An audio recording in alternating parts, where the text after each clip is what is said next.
Quest and Quill, Facing the Frontier. This week's episode, social distancing. Thing that Lula is really asking for as we kick this one off. Nope. But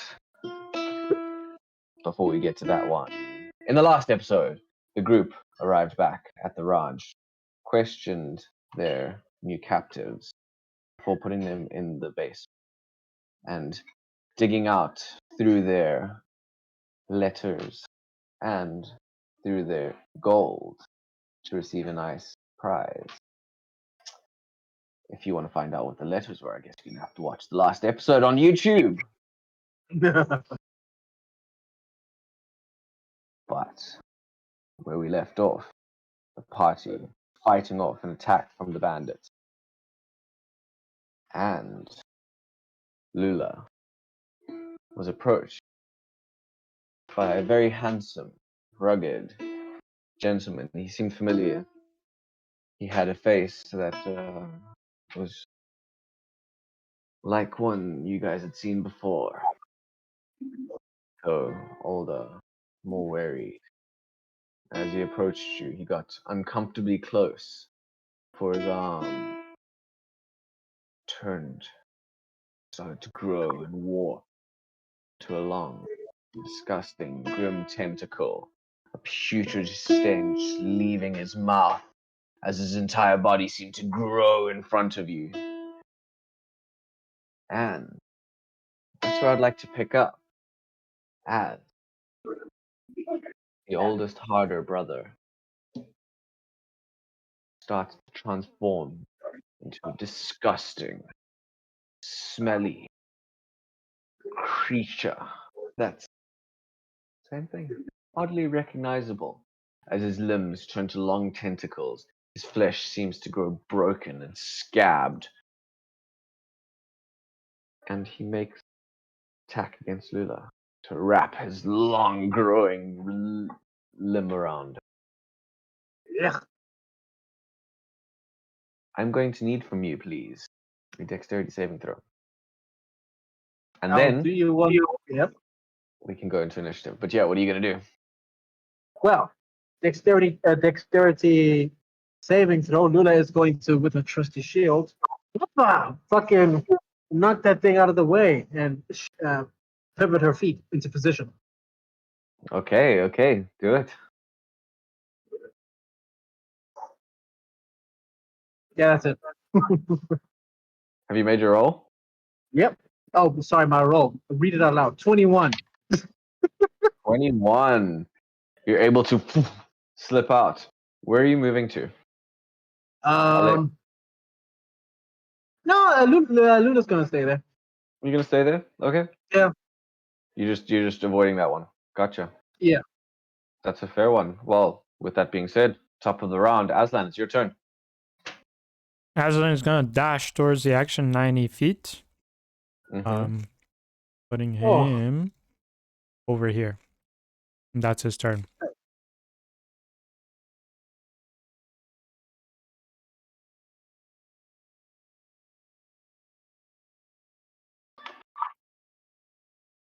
That means it's my turn once again. And I think I'll start in the south as the bandits try and make their escape. Soul, this gives you an attack of opportunity on one of them. Actually, the guy in green is still hypnotized, so it's only the one trying to escape. Okay. He tries to get around you there. I'll make an unarmed strike. So 23 hit. 23 does indeed hit, yes. Ooh, max damage for 10 points of damage. 10 points of damage. It's not enough to kill him, but it definitely doesn't. He definitely doesn't like it. That's for sure. But he's going to continue that, and he's actually going to dash. So he can get pretty far away. It seems that he ignored the hit from you. He's running from something else. Sounds good. As this bandit before you, seemingly the oldest, harder brother, grows in size. His face, handsome and rugged, warping to be twisted and sickly. until his tongue seems to grow into a long, almost sentient appendage with a mind of its own. And finally, he transformed into a ginormous, ginominosaurus, tentacled monstrosity, with his arms turning, his fingers themselves growing to be the size of limbs, and his entire body warping to be this crude, barely even humanoid monstrosity. With that, he's going to try and make a bite attack against Lula. It's a 25, so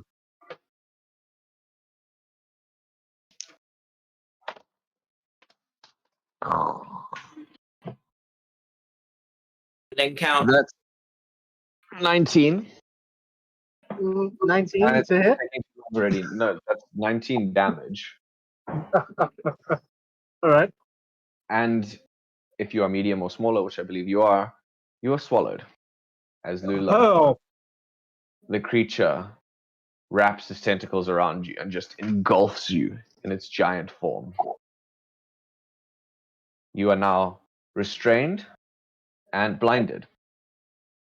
okay. Sweet, not sweet, but sweet. Okay. It's also going to make one. I don't think it's in range. Yeah, it's going to step forward after doing this, and it's going to make a tentacle attack as it sweeps out against Havel. Havel, that is a 20. That hits. Yeah, it does. Yeah, it does, man. For 13 damage total. Okay. But I it's take it at bludgeoning, the chin. and you are grappled as this tentacle wraps itself around you and coils itself around your frail bardic form.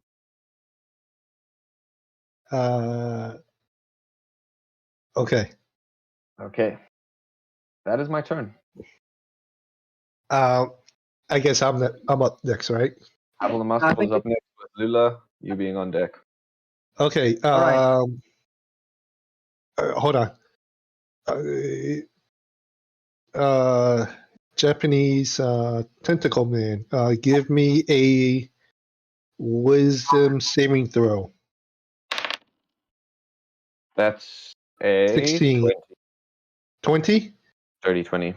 30, 20. Okay. All right. Give. That's for the Nazir's mischief. And he passed that, so nothing's happening to him for this round. Yeah. Is it alright? Is it really alright? No, it's not. I wish you had failed. Because this stinks. With that being said, I'm going to do something I never did before. Let's see it, please. Oh, you know what? I am going to. I should have had to set up. I'm sorry, guys. Stop stalling. You got 30 seconds. Come on, bro. Let's do this. You know what? No, I need to plan this out. Actually, next no. turn. What are you gonna do now? You know what? I am going to do a dissonant whisper on 3rd level. Hopefully, it spits Lula out. All right, let's see it. Another wisdom saving throw, 16. That's a fail. Give me your damage for the dissonant whispers, please. Oh, pressing the wrong button. Do you guys want to help 15 me? points. What do the 15 dissonant points. whispers sound like in this creature's head? I tell him, you ugly, you nasty. You guys want to help me? You were never good enough. Nothing's ever. No, you're disgusting. You don't even look edible enough for fried calamari. Let me go. All right, how much damage is that? 15 points of damage. Ooh, it's a big hit. That's a big hit. Creature definitely didn't like it. It rumbles a little bit, but Lula is still inside it. You know what? I'm going to eat me if you're a big man. I'm tasty. I'm edible. You're still I'm- grappled by it. You know that, right? Yeah, I know. I say Okay. eat me. It didn't get moved by the dissonant whispers. What is it supposed to move away? Isn't it? Yeah, if it fails the wisdom save, yeah, Yeah, no, but on its turn. Yeah, right. on its turn. You sure? Are you sure it's not? It doesn't use its reaction. I haven't looked at Dissonant Whispers in so long. Excuse me. Yeah, sorry. Must It does. immediately use its reaction if available. Move as far away from you. Yeah. I mean, Okay. I'm grappled. I don't. So using its reaction, it flings you and stumbles backwards about 30 feet. So it just tosses you aside nonchalantly, and it moves that way. Lula's still inside it. Can we see Lula at all? Are her like feet sticking out or something? So 20 feet. No, it seems that this thing it's. You saw Lula's feet for just a second before the tentacles seemed to wrap and engulf around her, and it was just drawn into its form. You're not even sure exactly what its form is. It seems to be some sort of horrific, gangly, gnarled mess of blackened and stinking tentacles.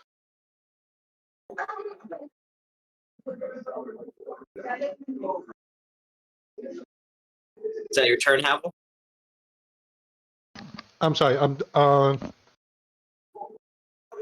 know what? Sounded there's a lot of background noise from you. Can you turn your first on? Also, bonus action. I'm going to get Aslan. Bardic Inspiration. And that's my turn.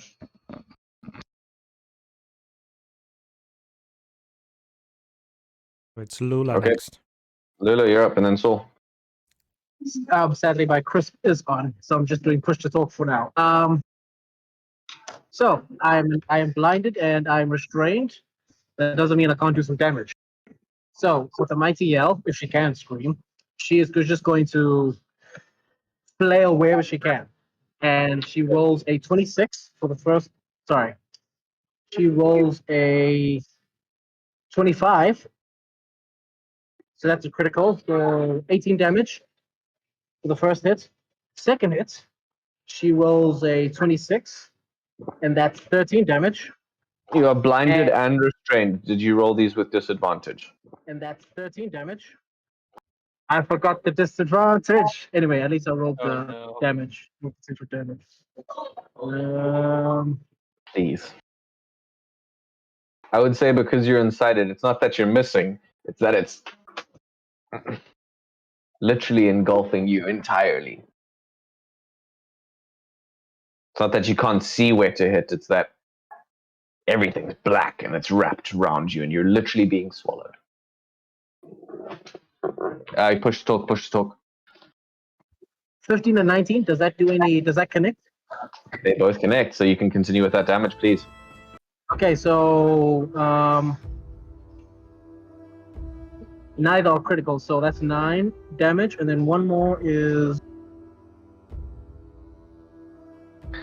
9. That's 9 still damage. good. 18 damage. That's still good as you lash out inside this. Please explain what you do before this creature starts to rumble and shake. Just right hooks below, right hook, left hook, uppercut. And as you uppercut, you hit the creature's Adam's apple below you, and you just and it spits you out, still covered in this gross, slimy liquid, but not yet burning. Oh boy! As you land on the floor beside it.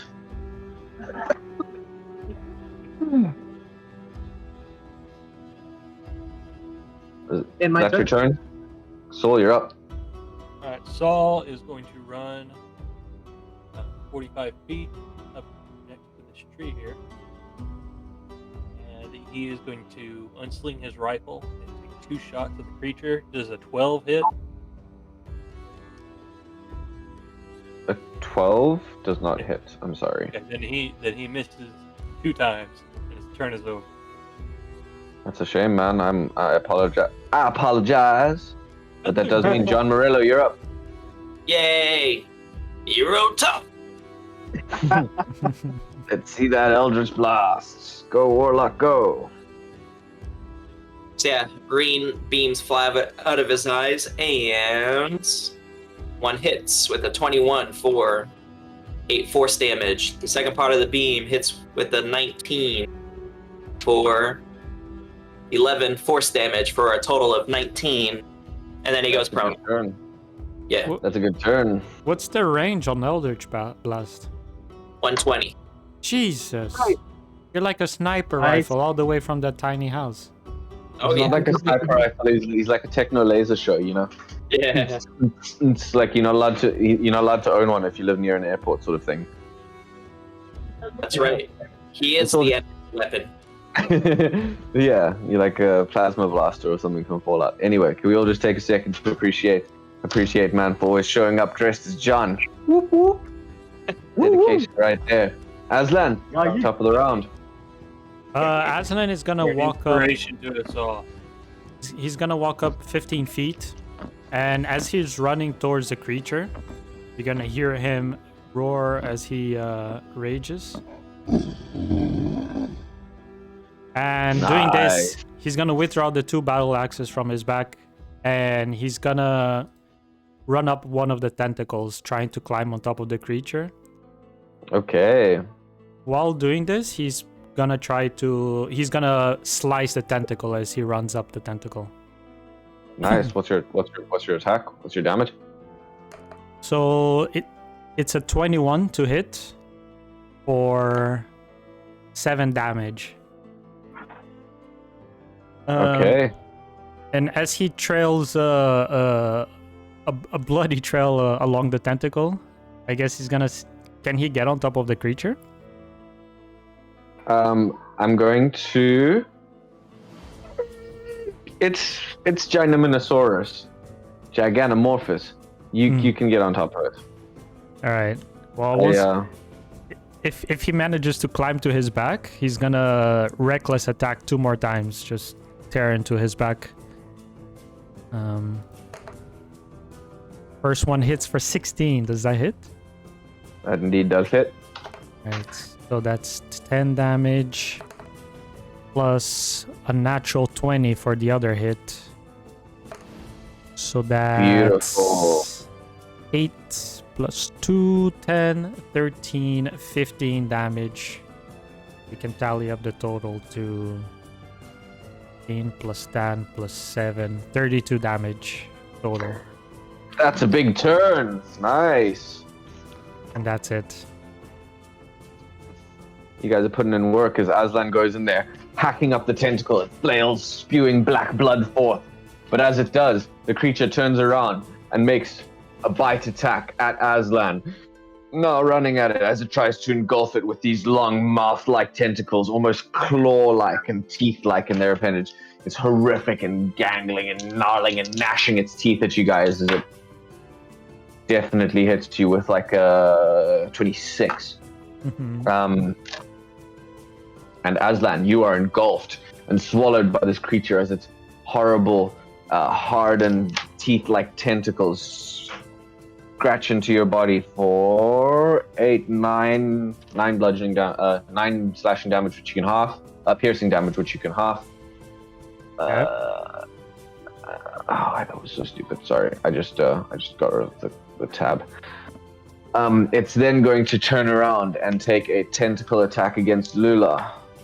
Oh, 16. Are you using your shield, Lula?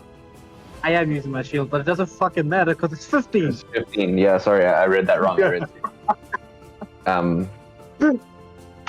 As the tentacle hits you, it does a grand total of... Sorry, guys, I'm bad at math. 13 bludgeoning damage. And you are grappled. By the way, Aslan, you are blinded and restrained as you are swallowed by this creature. Okay. So please remember that. It's then going to... It's used its reaction to move away. Do I have to do anything else with that? No, right? No, it's you just used your reaction to use your movement on the previous round. Yeah, so then it's after grappling Lula. It's going to move 30 feet this way towards Havel, smashing through the wall as it just bashes forward straight through the stone, pushing it aside. And then it's going to take Lula, wrapped in its arm, and make a tentacle attack with Lula against Havel, using Lula like a hammer to come down against the person who just sent these dissonant whispers into its head. That's over 20, whatever. That Roll hit. again. Yeah. That's amazing. Don't worry, Bob.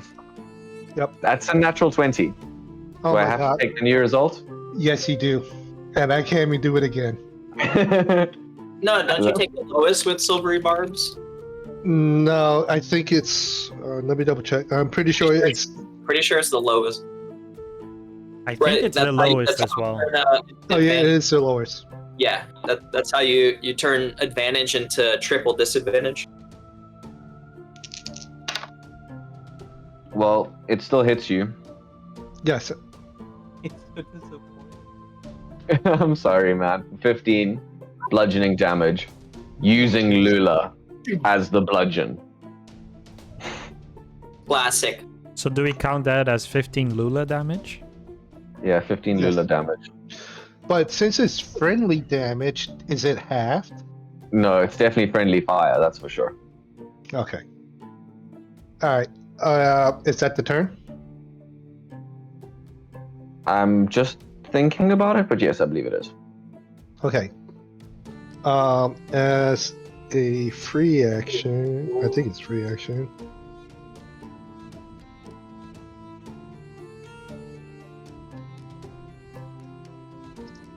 Okay, so I'm going to move the mischief cube to the left to engulf it. Mm-hmm. I have to make a wisdom again. Yes, you do. That's no, a sorry. fail. Dexterity. 16. That's still a fail, yeah. Okay, so I pull out a silhouette of a flower, and I pretend I'm squirting him like the trick flowers like the Joker has. Yep. So what happened is that I squirt him in the eye, his eye squint, and he is blinded until on the start of my turn. Okay. Okay. And I yell out, "Don't worry, Lula. I was to the rescue." Yelling, Aslan, if you can hear me inside his belly, I'll get you next. I'll run. I'll hop on that well. On top of that well, can I reach Lula's hand? Yeah, for sure. She's not being swung around that high above the ground. I grab Lula's hands, like, Lula, I think it's time to go, and I will dimension door her out of there. Okay. I don't get any attack of opportunities or anything because Dimension Door. You can snap. Where are you going to go? Wait, that blinding ability was a bonus action? No, it's kind of like a free action. So at the beginning of the round, the Nasir's Mischief, I roll and the effect happens. Okay, gotcha. So it's like a free action that's pre-existing. I could move it and do the effect freely. Nice, okay. That's why I chose it, because it costs nothing to do it. Gotcha. That's main action. Lula, you still have your...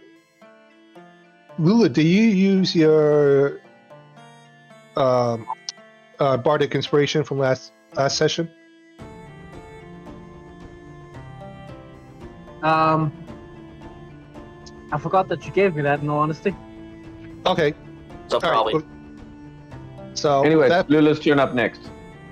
Lula, we're here, right next to Al. I'd see, Al, we could use some help here. Al is sitting with her back up against the wall, making herself as small as possible. She is visibly shaking.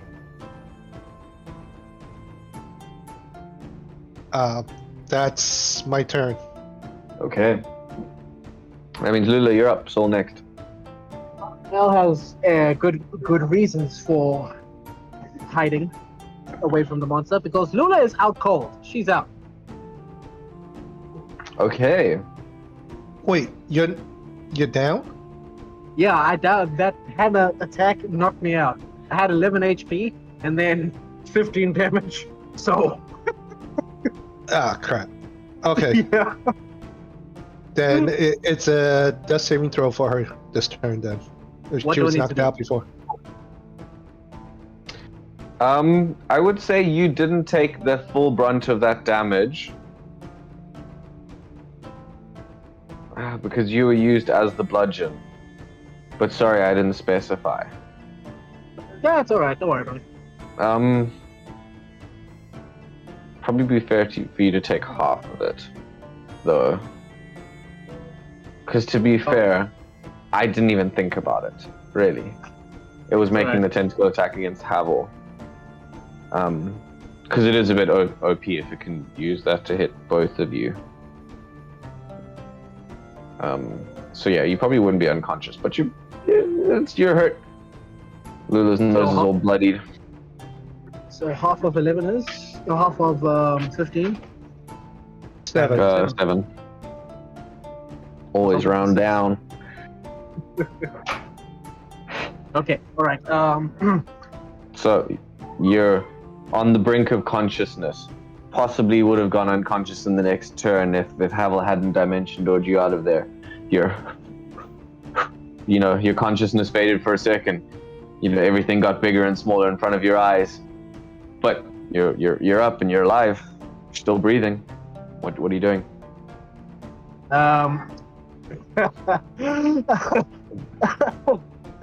Thanks, Havel.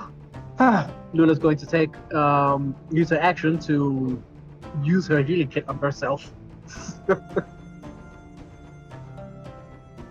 Okay. Yeah, that's it. Oh, and oh no, bonus action. Actions, bonus action. Second win. And she's going to do second win. Thank you. Yeah. Okay. Enter. Nice. Soul, what's up? Saul is going to run up another 45 feet. And he's going to level his rifle at it once again. Take 2 shots. And then, does a 16 hit? Yes, sir. Okay, then he is going to hit it once for 17 damage. That's a big hit. And he's going to hit it a second time for 16 damage. How are you doing that much damage in a single turn with a rifle? Wow. He's doing the Kinsei shots. Yeah, okay. Juicing it up. And those were really high rolls. I rolled 9 on both of them, and I rolled a 3. Are you? Yeah, that sounded like a big one, man. Yeah. The creature turns around after taking these 2 strikes, seemingly uncomfortable. Its tentacles reel up to its side, and as it does this, the long teeth-like appendages on its front seem to burst open as Aslan is spat forth over here.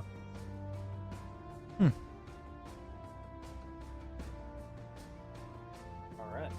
That is my turn. That is your turn, John Morello. You're up.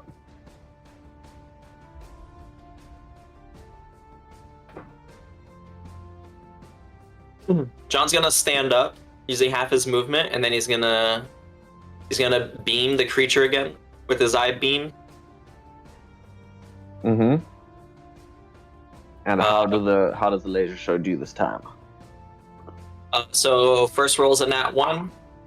Oh, Sec- bad luck, man. Yes. But he turns his head to adjust the beam as he shoots clean over it, and he hits it with a 25 for 6 force damage. And then he's gonna run and jump off of the shed on which he's standing. Mm-hmm. Does he take any damage, or does he have to roll anything to see if he falls prone or not? It's about 10 feet, so you would either take 1d6 or you can make a dexterity saving throw Okay. So I'll do that. to do a little like action roll. Nice. So that's a 16 dex. Yeah, you're good, man. Sweet. So he falls on his feet. Then I don't have any more movement, so that's all he does. All right. You're seeing this chaos through the trees as Aslan, recently spat out by the creature. What are you doing, brother? His first reaction as he's regurgitated by the creature is gonna be to turn around and run up the tentacle and once more reckless attack his way up. Okay. He just climbs it with his axes. Oh shit, it's Okay. a double 1, so I guess he misses. You or- don't make it up. Yeah, no, you don't make it up the creature. And as you're coming up, it sees what you're trying to do again, and with the same tentacle that you recently that you just had slashed at, it barely holding control with the nerves now damaged, just flails it out wildly at you and stops you slashing at your axes. If you want to drop one, you can drop an axe. It'll be a free action to pick up, but you don't have to, of course, because we're Sure. not doing critical failures. But I feel like 2 1s, that's pretty critical failure, isn't it? That's the dice telling you no. Don't worry, I'll pay the price for it in the next turn with my Yeah. reckless attacks. Well, I guess he's gonna drop an axe with this, but he still has another one, which he's gonna use to flail at his other tentacle. That one Okay. hits for 13 damage, Nice, that's a big hit. and he's gonna pick up the axe that he dropped and go for one last attack, Do it. which hits for 6 damage. 6 damage, That's nice. 19 total, Yeah, I've got that done. and that's his Good turn. good turn. Okay, well, with that being up, this creature, after Aslan just slashes at it, flailing its tentacles at him, it's going to take 2 tentacle attacks at Aslan as both of its tentacles come from above and wrap around, one at the bottom, one at the top, both with advantage. As the first No. one, 24. No, he's not advantaged. Remember, he's Straight. blinded. Correct. So it would have been advantage. Now it's a straight roll. Yes. That's still a 24. Rigged. Yeah, sorry, man. This thing has a very high plus to hit. Yeah, I forgot about that. I was supposed to attack it with advantage. well. And this one was, so that's 18. 18 hits Aslan still, doesn't it? Yes. Yeah. So both of the tentacles hit you, Uh, wrapping around you. You want to do something? yeah, might as well. On the second one? Yeah, the second one. Okay. I'll re-roll it. No, the first one, the 24. Okay. I literally rolled a 14 again. What the heck are we fighting? What the heck are we fighting? Okay. That's 17 bludgeoning on the first one. Sorry, wait. Let me double check that. 17 bludgeoning on the first. So tentacle. Sorry, I've been rolling the. Actually, that's the first time I've done that. But yeah, that was the wrong damage dice. So that's literally half. So that's 9. Okay. And 9 again. 2 different rolls, but the same result. Okay. So yeah, you can halve both of those as their bludgeoning damage, but you are grappled as this creature wraps its tentacles around you and starts pulling you from 2 different directions. All right. It is then I'm trying. It is then going to use a long, slapping about tongue and take a 10-foot step. He's going to move forward about 10 feet with Aslan still grappled, and just its tongue out at Saul, blinded. Oh wait, I can't even make this attack. It has to be that it can see. Blinded, it can't see you, Saul, so never mind. It's gonna use its tentacles to pull Aslan in, wrapping its tongue around him, and try and swallow him. That's an with disadvantage, sorry. 18 still. Aslan, as you are pulled into this creature's mouth again.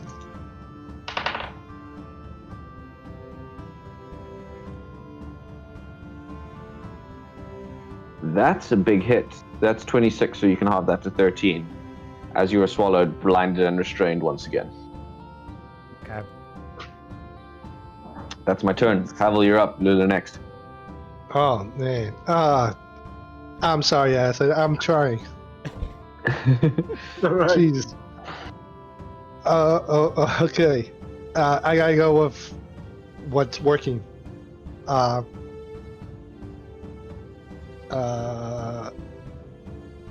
I yell at it, and once again, I'm gonna do Distant Whisper at 3rd level, which is gonna be the last one I could do.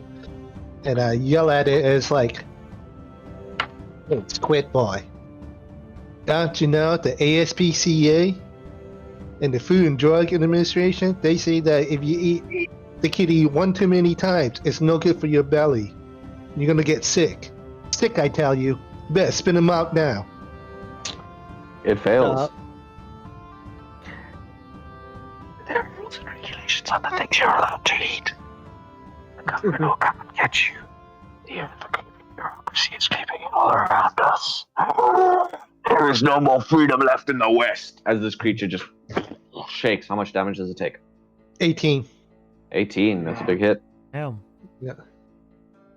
And I tell Lula, it's like, Miss Lula, I suggest you take cover because you might be next on its menu, and I am going to move. All right. Hey, is Ali not doing anything on the DM's turn? Ali is literally shaking, having a panic attack up against the wall there. Oh, bonus action. This time I'm going to give John Bardic Inspiration. Yay. What about Paw? You guys can't see Paw. Yeah. And also Diego, our tokens are swapped, sorry. They are? Yeah, they are. You're right. Sorry. No biggie. My bad. I noticed earlier, but I forgot to say anything. Oh, DM, I'm sorry. I forgot to do the thingamajig again. Hang on. Yeah, no, that's okay. It's still within it. 1, I believe that's going to be a wisdom saving throw again. It fails. And this time,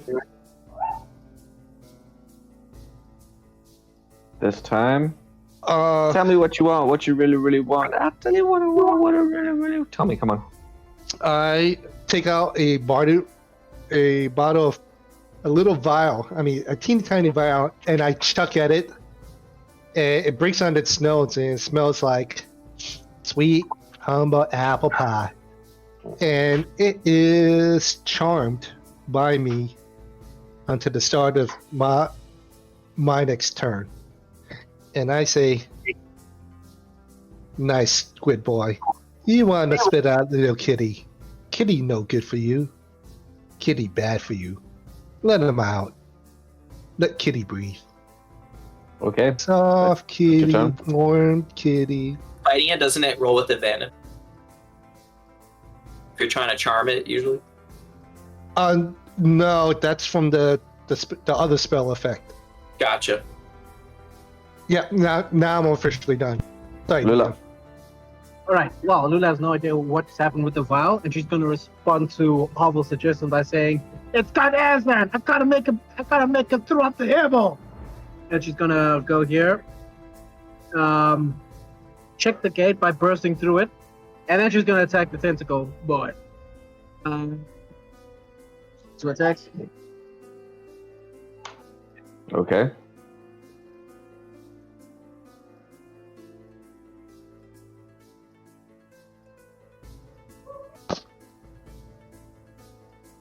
Does a 26? Okay. A critical hit Yes. for the first hit. So that's 9 plus 3, 12. Okay. Second one is 15. Does 15 hit? 15 indeed hits. 8 damage. Nice. The creature And- lurches and indeed does spit out the kitty cat.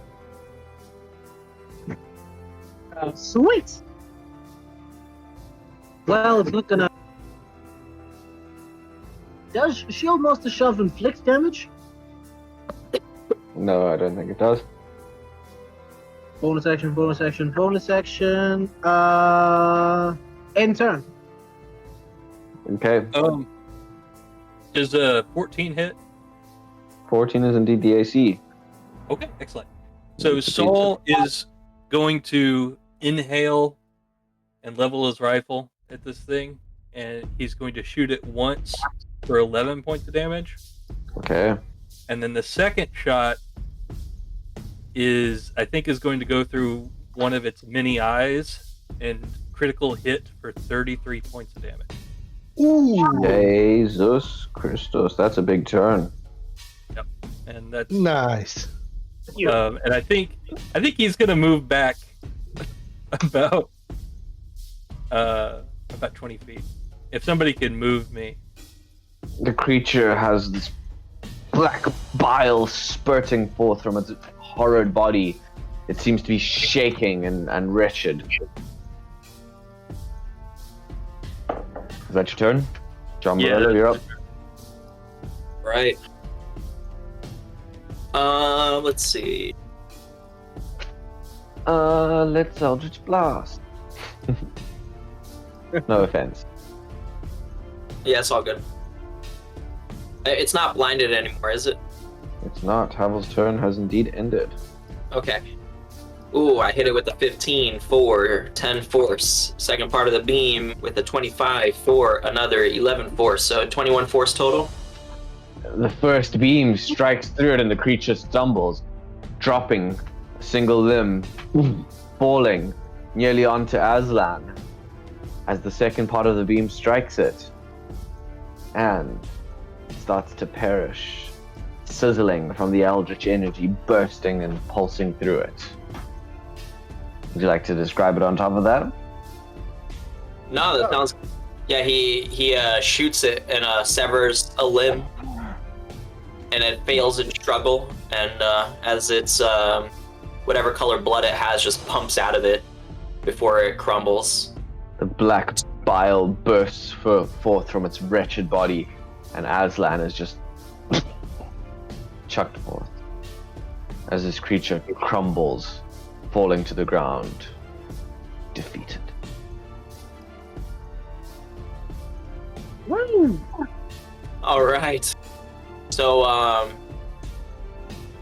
John, I guess John would run over to Al, and he's like panting from the little jog, and he puts a hand on her shoulder and he would ask her, "Are you okay?"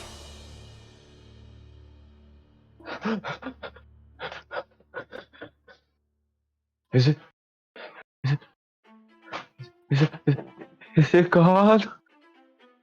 She is Yeah. visibly shaking. Says, "Yeah, I just finished it off. You know, I'm gonna that was get a closer look at the body. that was You guys hear screams from within the house where Pa and all of the other people in the around in the surrounding area have been gathered, if you remember. Wait, screams? Like terrified Scream- screams? No, more like horrified, gasping silence and exclamations of surprise and shock and most definitely horror. In the moment, in the combat, in the heat of the moment, you weren't focusing on that. That's not what you were listening to. You guys were focused on what was happening in front of you. But it seems that terror has engulfed the entire ranch. Lula's I would say Aslan almost instinctively just runs towards the house, still enraged, looking for an enemy. Okay. Lula's gonna follow suit to check up on everyone and to tell them it's okay, we got him. Saul is heading over to check the body.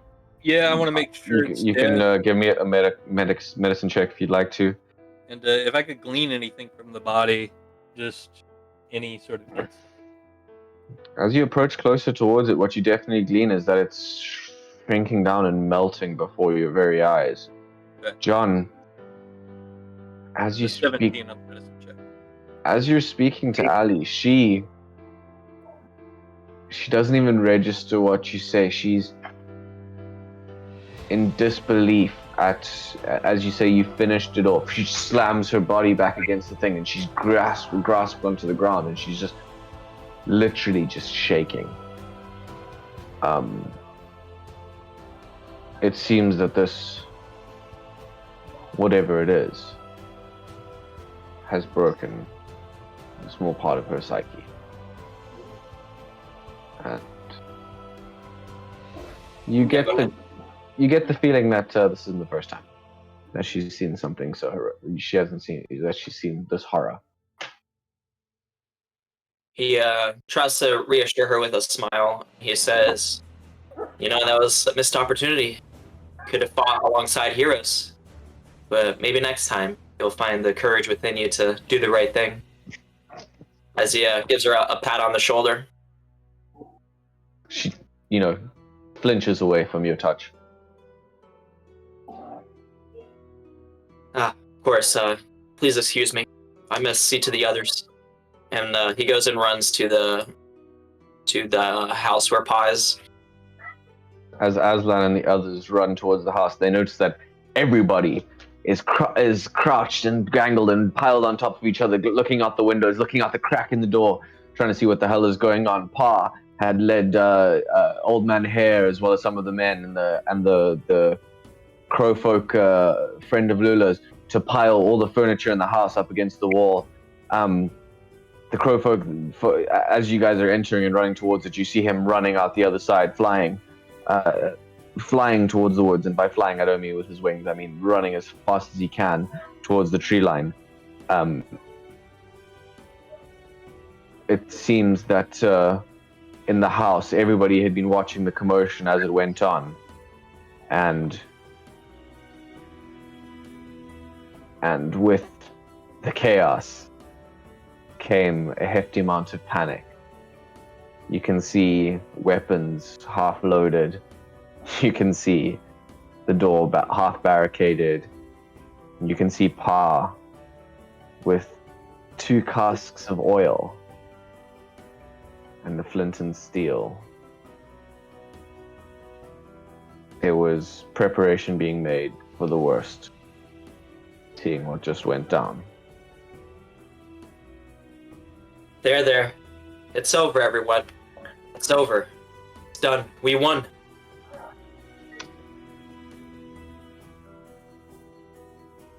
Everybody in the house looks at you in shocked silence. Sorry, yeah. I just wanted to address them first because they ran to the house. Oh, it's okay. I just didn't want to. No, you're right. Everybody, as you speak, John, the entire house looks at you, Grendel and his family, the surrounding ranchers, Old Man Hare, Pa. And there's shocked silence. So, what did you get on the medicine check? Please tell me. 17. Please, guys, pull your rolls out. I'm not looking at them. Okay. As you're trying to medically examine the body, it's literally breaking down in front of you to the point where you pull off a piece of tentacle to look at the tentacle, and it turns to grime and muck and almost like rotten flesh in your hand before literally turning to black putrid liquid that smells of rotten and pours forth from your palm as you try and hold it. You can't even grasp it. And it turns once again to the body of a man. But it's not the same handsome man you saw before. It's his shape, it's his form, but it's withered and broken and dying. And as you look at it, it seems to itself just rot away as whatever evil was driving it seems to have died as in your killing. And whatever was done to this poor individual, whatever in your slaying of it, seems to have broken the cruel mutations upon its body. Okay, so it's like fully human now. It's not. There's like no sign aside from. Well, except What- he's withered, right? Well, what you can notice is that this was definitely some sort of strange, almost like a curse, almost like some sort of magical transformation from within this individual's body that then engulfed its entire being, and with its slaying, that creature inside it also seemed to be slain, and it rotted away, rotting and withering the human body. Okay. Sorry if my description didn't. No, it's okay. I just want to make Wouldn't- sure. I understand. Yeah, no, that's what you saw. Saying that, it has a familiar taste. The 17 wasn't quite high enough to determine exactly what's going on, but it's eerily similar to some of the things that you've seen before. All right, cool. I'll check his body for any clues, but we can handle that later if there's no actual clues there. The clothes seem to be melted by this horrific bile that was on it, and anything that would have been on the body seems to have been destroyed Dissolved. Okay, and dissolved. Alright. cool.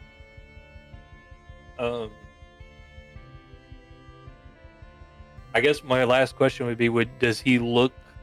I know he doesn't look handsome anymore, but is he still recognizable as the guy that they were all rallying behind?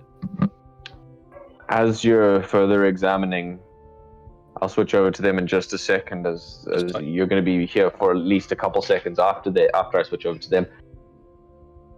As it dissolves in front of you and it turns back into the human form withers and fades and crumbles until it itself turns to liquid and putrid rot and dissolves into the very soil in front of you, burning and scorching it to blackness, killing the grass and any plants that would have been around it. And anything that would have been on the body is gone. Okay, cool. Yeah, bones left. Yeah, I want his bones. No bones, no weapons, just a That's good black to know. spot of death on the grass around it. Well, I don't like the look of And Pa's with that, flower garden. the others stare upon the house as all the survivors inside look upon you in utter despair and horror. And with that, we're going to go to break. So please, if you're watching, follow the channel, subscribe to us on YouTube, and we'll be back in just a few moments. See you soon. Very nice. And we're live again. Thank you everybody for waiting for that break. Since we left off, Saul runs over to the house where everybody's been waiting in silence, as they all just look at you in shock and horror and awe, before finally it's just a slow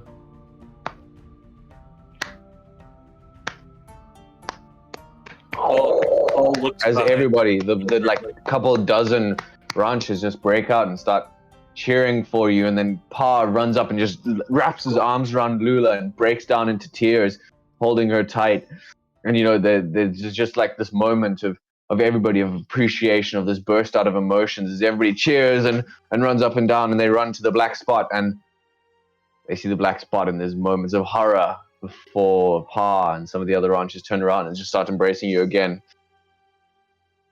Lula, you feel something wrapped around your leg as you look down, and as Pa's let go of you to look over at this thing, Old Man Hare has come over, and he himself embraces you tightly and gives you a close hug that you haven't experienced for a very long time. The ranchers are grateful. There is celebration in the air, Oda goes, Tallulah! And uncorks a bottle and raises it in the air, and everybody is doing shots. As the air of celebration breaks out amongst the ranchers. Let's not forget that Lula and Aslan are still covered in the innards of the creature's gullet. Oh, they stink, but seems that Pa and Old Man Hare and some of the other ranchers that have hugged Lula don't seem to care. John would announce, well, isn't that a tale for the grandkids? You got to see heroes in action up front with your own eyes. During the celebration, Saul sneaks out. Okay. After a moment, Al comes in. She takes a deep shot, a big shot. Oda comes over, his arm half wrapped around John, half wrapped around Havel. He goes, well, that was something, huh? That was really something. Just another day in our line of work. We're here to make a difference. Make a difference, we will. He looks at you and goes, well, that was touch and go for a second there, but whew. All right, then. As the celebration goes on, I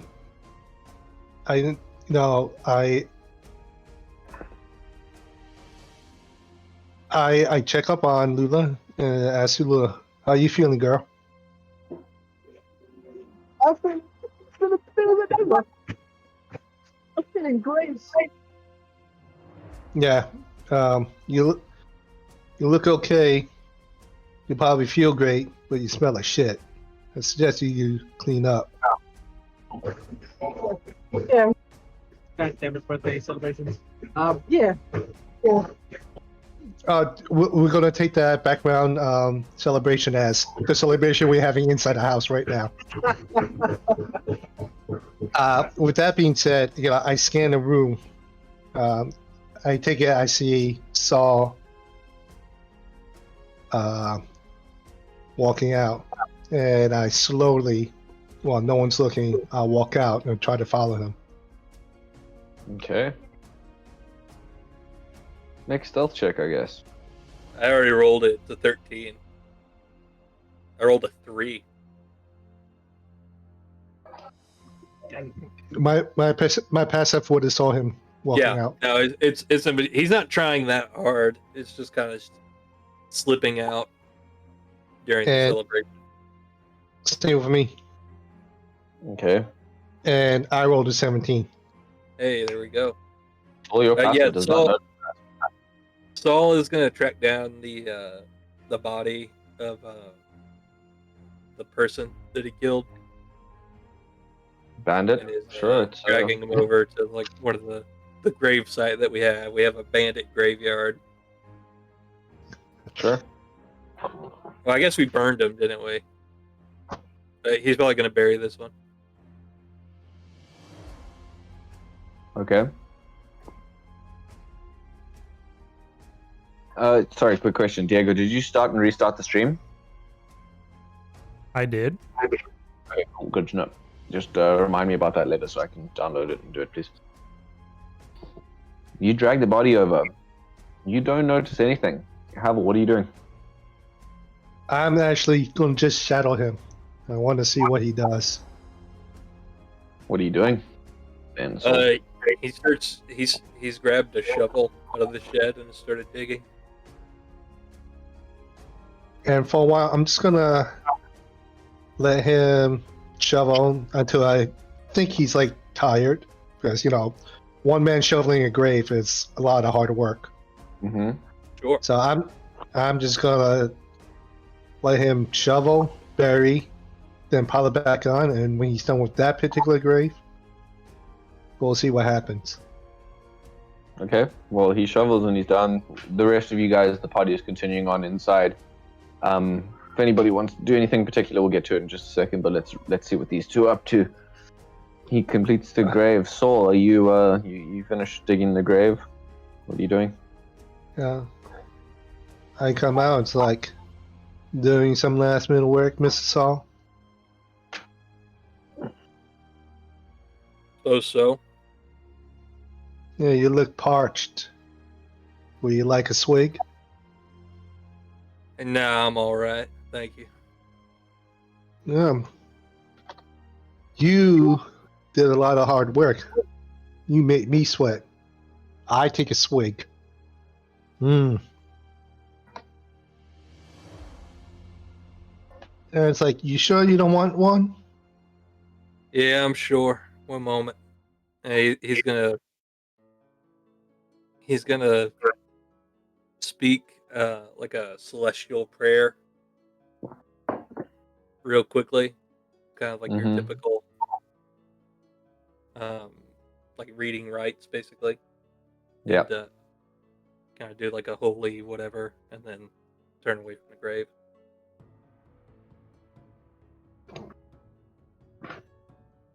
No, I'm good. You have a problem with me, don't you? What makes you say that, Mr. Egress? Because you act really strange around me and get in my personal space and say weird things.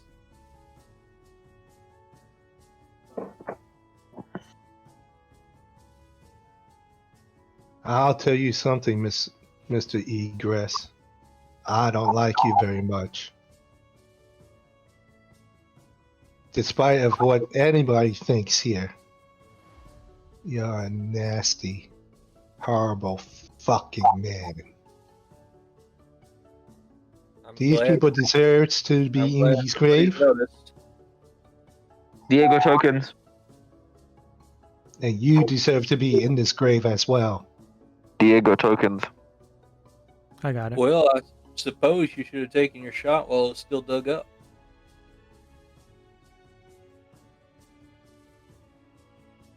I know I should. You know what? Are we?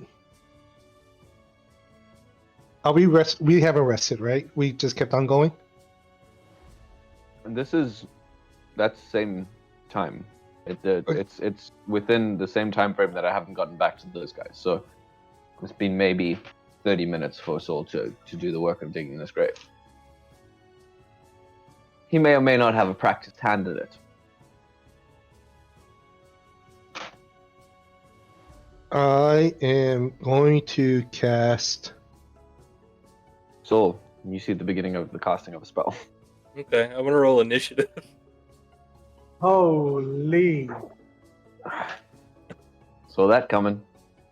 19.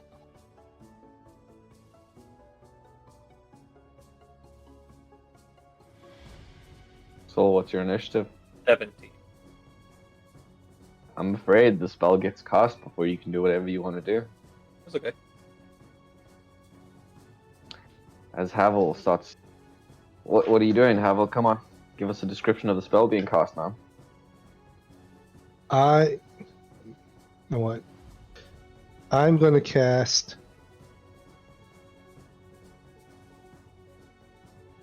Bane. Mm-hmm. Bane. Again, I take out the little X, and he has to make a charisma saving throw. Oh, it's a good thing I'm so charismatic. That's a 7. Oh, So I'll your believe that's a Bane fail. that uses my level slot, and I tell him, "You're not worthy to be amongst the living. I have a bone to pick with you. So that does my mama. Unfortunately, right here in this plane of existence, I'm the only one that you could argue with. But by the end of the night, you're gonna be visiting my mama, and my mom's gonna have a bone to pick with you in the afterlife."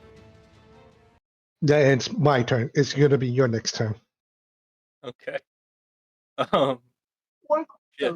Okay. What does Bane do? It's a minus D4 to- Get a D4. -4. Stop metagaming. What are you doing? It's your turn. But he just spoke to you after casting the spell on you. All right.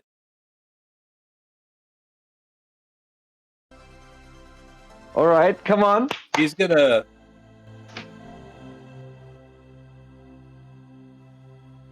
He's gonna take out his gun, the black one, Mm-hmm. and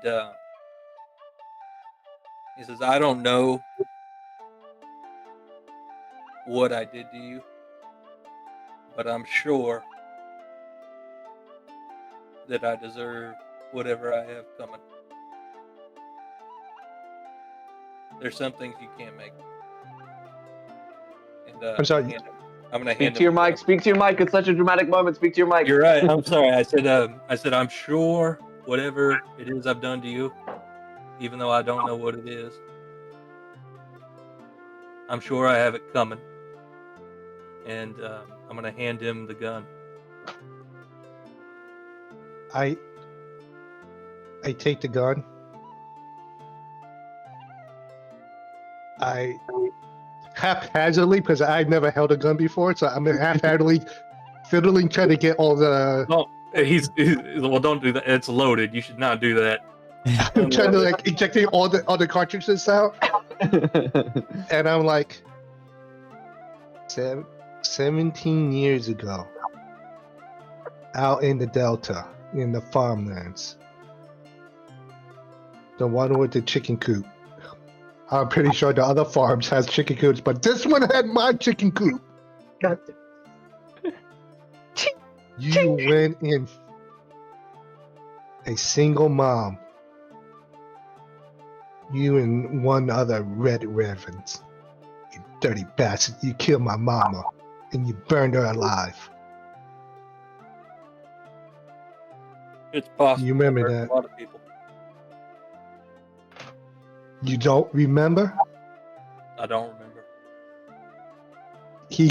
Havoc gets infuriated, and he takes the the floppy weapon, and he just smacks Soul with it. Okay. I don't even know what to do. Improvised weapon, was it? Improvise I weapon attack. Yeah. just let him hit between- him. He's not defending himself. Yeah. No. Yeah, you know what? I'm just going to go with D4. D4 damage. Damage you doesn't even think- matter. We're not really in combat. Okay, so you know what? I'm smack with it.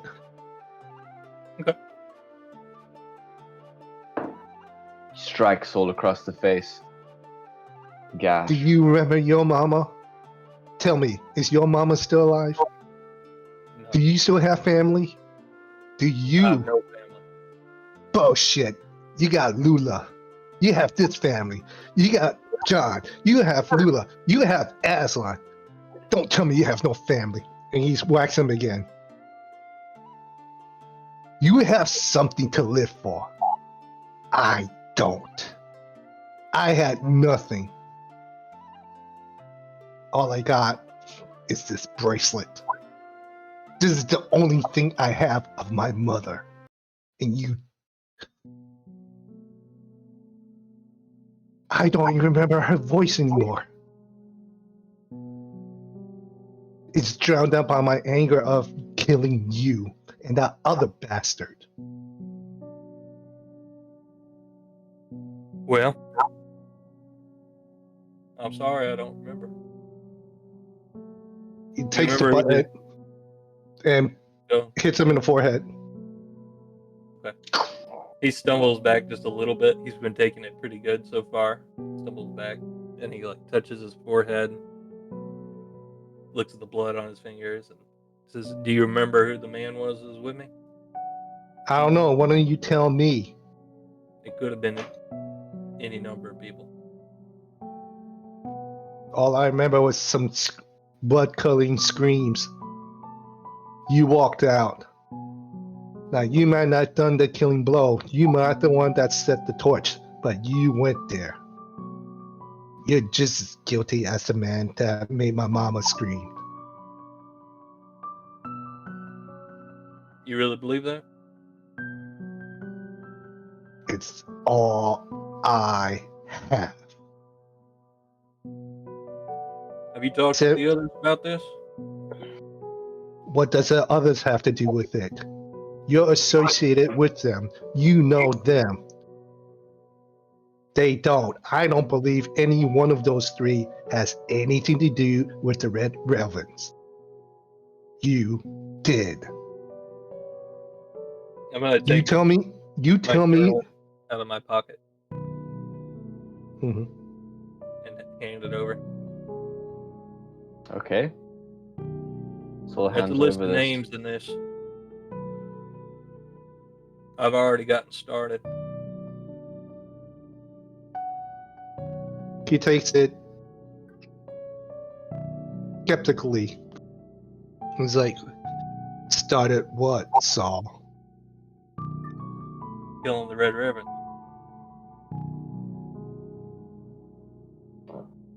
Inside check.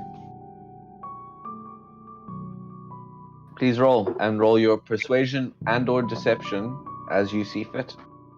Well, it's gonna be persuasion, which doesn't. No, pull you the don't have to say it out loud. You're not supposed to say it out loud. You're just supposed to say the result. Dumbass. It ruins the whole point of the persuasion and I didn't know. I'm sorry. Yeah. Cut. He can see the roll. Yeah, re-roll cut, re-roll it. Can we just Re-roll it. That one wasn't a script. I think he forgot his lines. Yeah, sorry. Send Yeah. me my script in the email. So we just go back into the point where I'm head butting the butt rifle on your head Barrel again, ticket and we go there. and cut. Okay. But anyway, what were the rolls? Oh, they're close. I actually can see that. Havel and Saul. Saul is trying to persuade you. And you can see right through the fact that he's trying to persuade you. Now, But what he says seems to be true. okay, I was gonna say. He's clutching the book, and he's clutching. His hands are shaking. His whole body is like shaking. He's panting really heavily. He takes off his hat, and he takes off his mask, and you see nothing but tears in his eyes. It's like, what makes you think you're?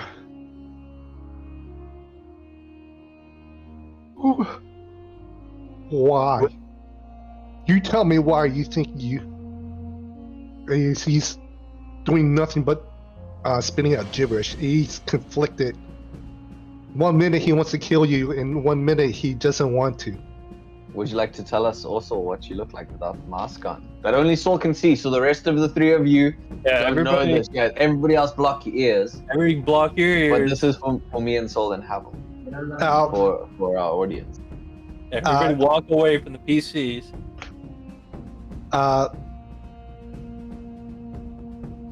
You see kind of like a baby face individual. He's he has a kind of like a slender face. Human. And human. Well, he has human characteristics, but I think Saul knows at this point. I can change. And no, not yet.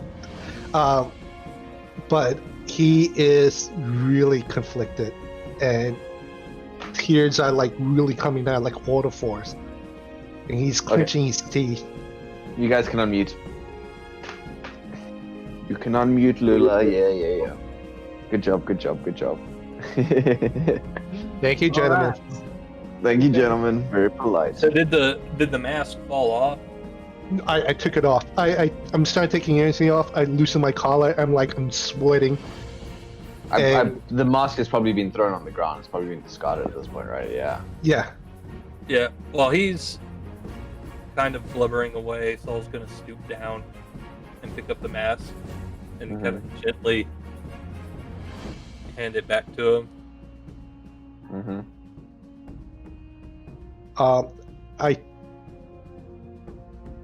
take the rifle and I place it right next to the headstone or the wooden cross, whatever you use for a headstone. I just place it there. I don't look at Saul. I just grab a mask, clutching it on the book, and just mutters under my breath. It's like, he doesn't deserve it. He doesn't deserve it. And he just walks away back towards the house. Oh, he picks up the hat too. I forgot the hat. Sorry. You gotta have the hat. Yeah. It's part of my fit, man. For the moment, Saul is left there. In the darkness. In the silence of a freshly dug grave.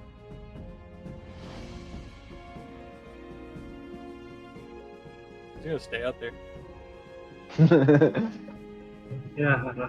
And we get back to the reverie inside, where John, Oda is going, alright, everybody, shh, and the whole area is being silenced. Shh. As John, people are banging against glasses and banging against mugs and banging against clay bowls that they're using to drink moonshine out of. Is this happening as Havel and Saul come back inside? It's still a second. Havel will come inside in the middle of it, I think. Would be about appropriate. Okay. Unless, wait, you want to specifically do that while they're there, or what? Yeah, I think ideally everyone's present. Okay, John so would probably wait until they're back. You wait, you see a very shaken Havel come back inside. He probably composed himself for a second at the door, but you can see that it's not 100% normal. Yeah. Oh, that's fine. So essentially, he would wait until until he sees them both walking in, and once he sees that everyone's present, he would go and walk up and stand up on one of the tables, and put his hands up and clear his throat, and then Oda will help him quiet the crowd. All right, everybody, quiet down now. He's giving a speech, all right? Then John smiles and looks around and he says, "Thank you all who gathered here today in defense of your lands and your livelihoods, in defiance against a power initially greater than ourselves. They thought they could make fear their greatest weapon. But what is fear in the face of courage and unity? Together, together we have weathered the storm. Together we will brave the next. For on the morrow we shall all march together to Tenton in order to share this blight called the PIG to all who will listen. And we will let them know that we will not run and we will not cower. Yes. Stand together. We stand together as the ranchers united. Yeah. Oh, And there's just absolute chaos breaks out amongst them. There's woo! You guys are bashing on tables. Diego, if you're bashing on your table, your mic is muted, so we can't actually hear you. Oh, yeah, dog! As the entire room erupts in chaos and celebration. probably hear a lot of this. There you go. That's beautiful. exactly. Soul returns to that sound. Okay. You gotta walk in, look around, see all the celebration, and then turn around and walk back out. He's hoping it would have died down by now. He's probably gonna just set up a stoop somewhere and smoke a cigarette with his rifle out. Handguard. As you do so, there's celebration and applause, and in fact, after John's speech, Old Man Hare grabs what seems to be a small-sized fiddle, or maybe it's a viola, and busts out a though it's not as good as it once was. His now old and shit, I can't remember the word. What's the Decrepit. decrepit fingers? No, but like Arthritic. arthritic. Thank you. That's exactly the one I was going for. Right. His old arthritic fingers not moving quite as quickly as they used to. But he strikes fine tune, and the ranchers break out in song and dance in celebration of their victory. Your victory to the heroes. They all cheers. Once, twice, many times over.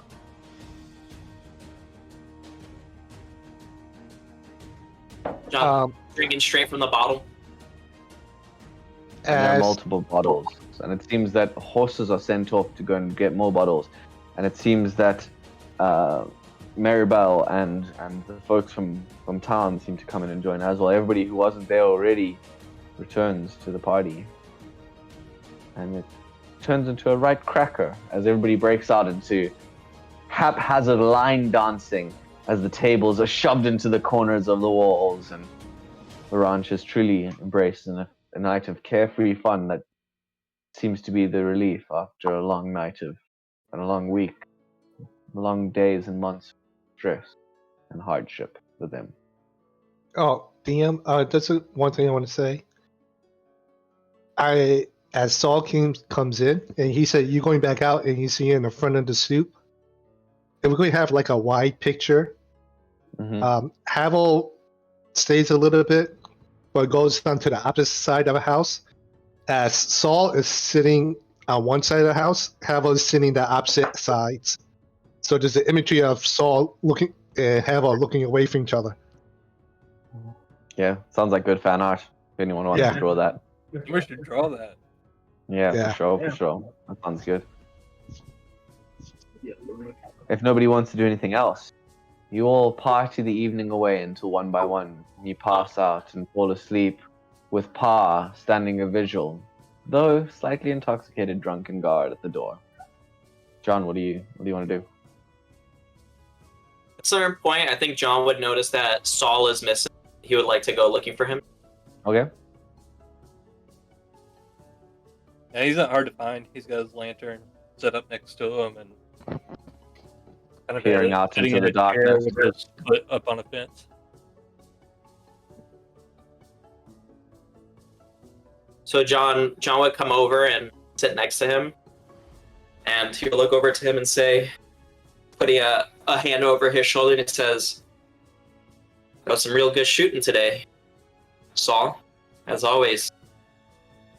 Yeah, I got a feeling that it's not always going to be that good. Of course. Thanks for being here.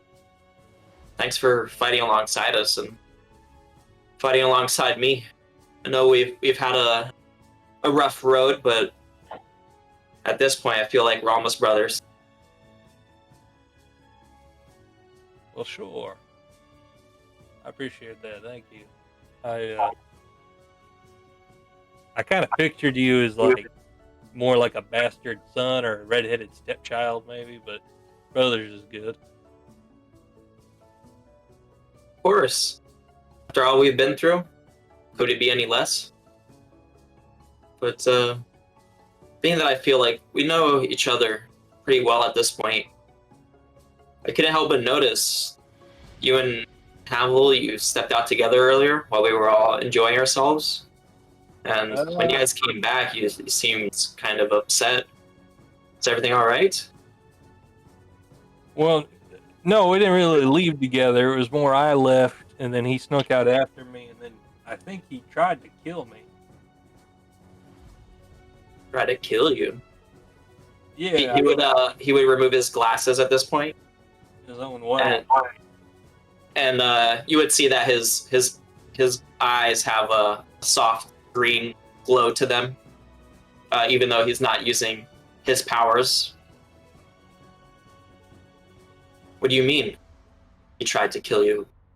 I say he tried to kill me. I think he almost tried to kill me, but didn't have the heart. Why would he do a thing like that? I don't know. I think I killed his mom. Did you?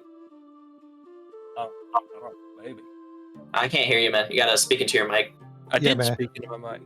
Yeah, the last 3 lines you were kind of in and out. I said, I don't know, maybe. Damn. It's pretty grim. So it But, is. I mean, I always knew there was something up with him. I just didn't think it'd be something so severe. Thought it was some petty reason like gold or fame.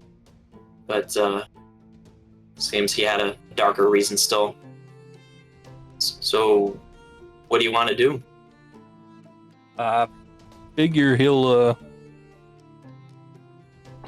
be all right if he wanted to kill me for real. He had plenty of chances.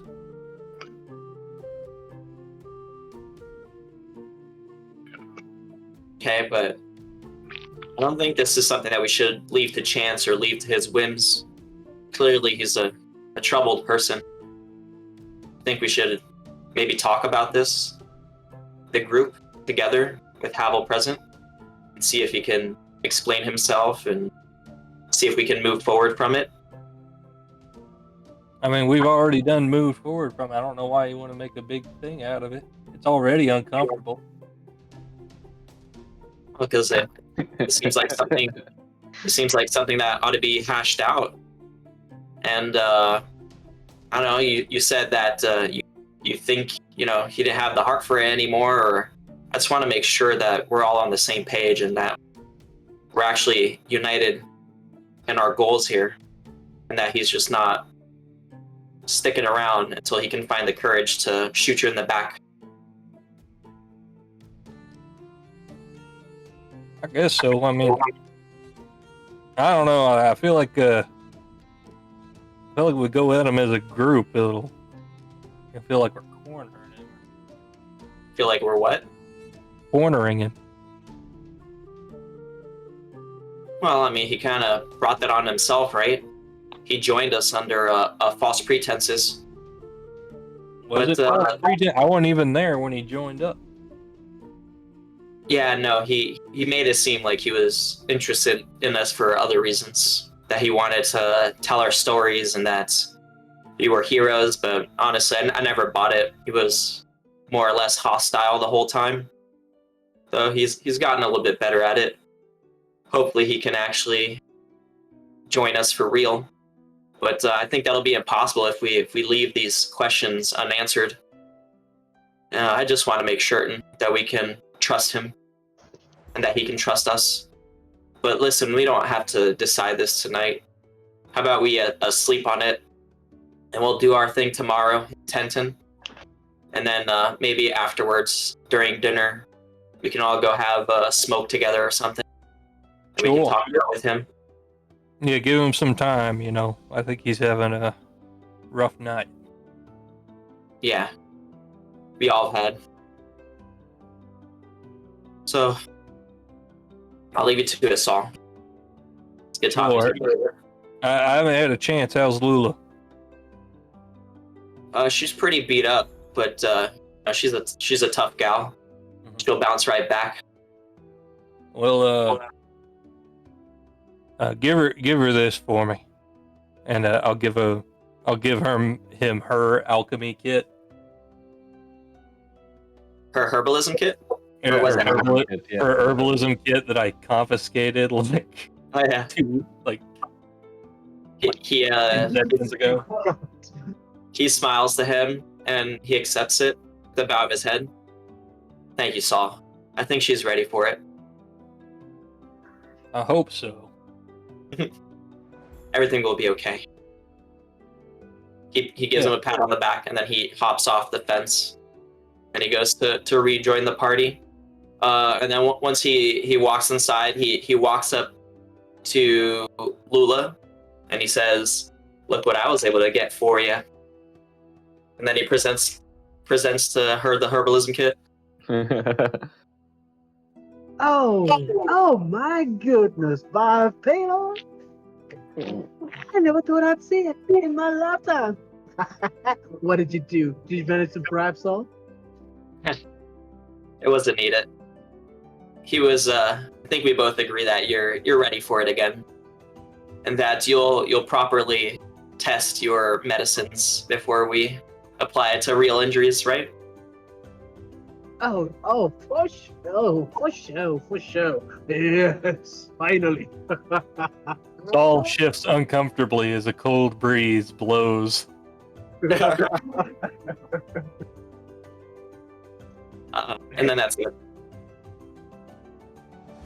The rest of the night is partied away until one by one the ranchers pass out, fall asleep, or find their way into drunken conversations that lead to slow declines of mental stability, and then arguments, and everybody rushes away angrily and sits in a chair until they fume themselves out. Or the feuds that have been in the ranch are long and unending.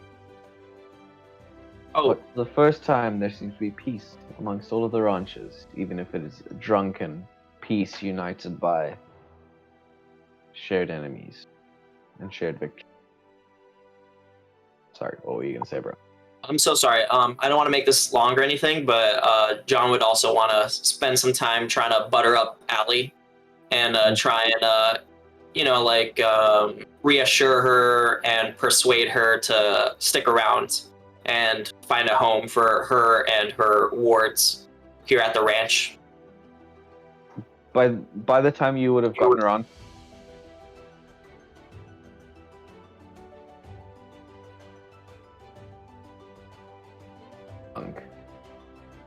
Yeah, that's fine. He would still do it anyways, even though she might not remember.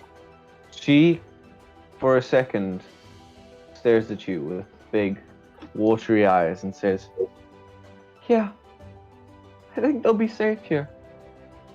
I think everything will be safe now that..." And she looks outside. It's gone. And then she shudders. And then she drinks more. And then she goes dancing. Nice. Nice. Should I roll persuasion or something? I kind of want to use this bardic inspiration. Do it, yeah, go ahead. Sweet. We'll see if that, if you get a high enough roll, I actually can think of something that I would change. Ooh. Oh yeah, that's a good roll. Ooh la la. That's the bardic inspiration. So it's a total of 28. 28. She looks at you and says, will you help me bring them from Paston?" Of course. Yeah, I'm sure the others will join as well. Have you ever been to the Vale? Can't say I have. You know where this is. It's actually just outside of Baygate, but Oh, you probably haven't been there before because it's only used as pass between the mountains. And now that there's a rail line and that's how you traveled south, there was no need for you to travel through this small mountain pass village. he shakes his head and he says, "No, I've never had to use it. Is that where they are? Is that where they are?" She nods her head furiously at you. "And they can't travel alone. I won't let them." Of course not. After tomorrow, we'll get ready to travel there, pick them up. You have my word. She nods her head at you furiously, and then, in a moment you've never seen before, she hugs you for a second before she shoves you off and then goes dancing. Cool. My heart.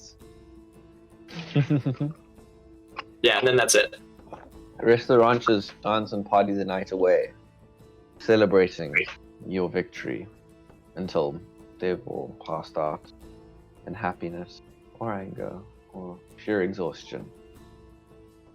In the morning, I imagine John is the first one to be awake, as always. Oh yeah.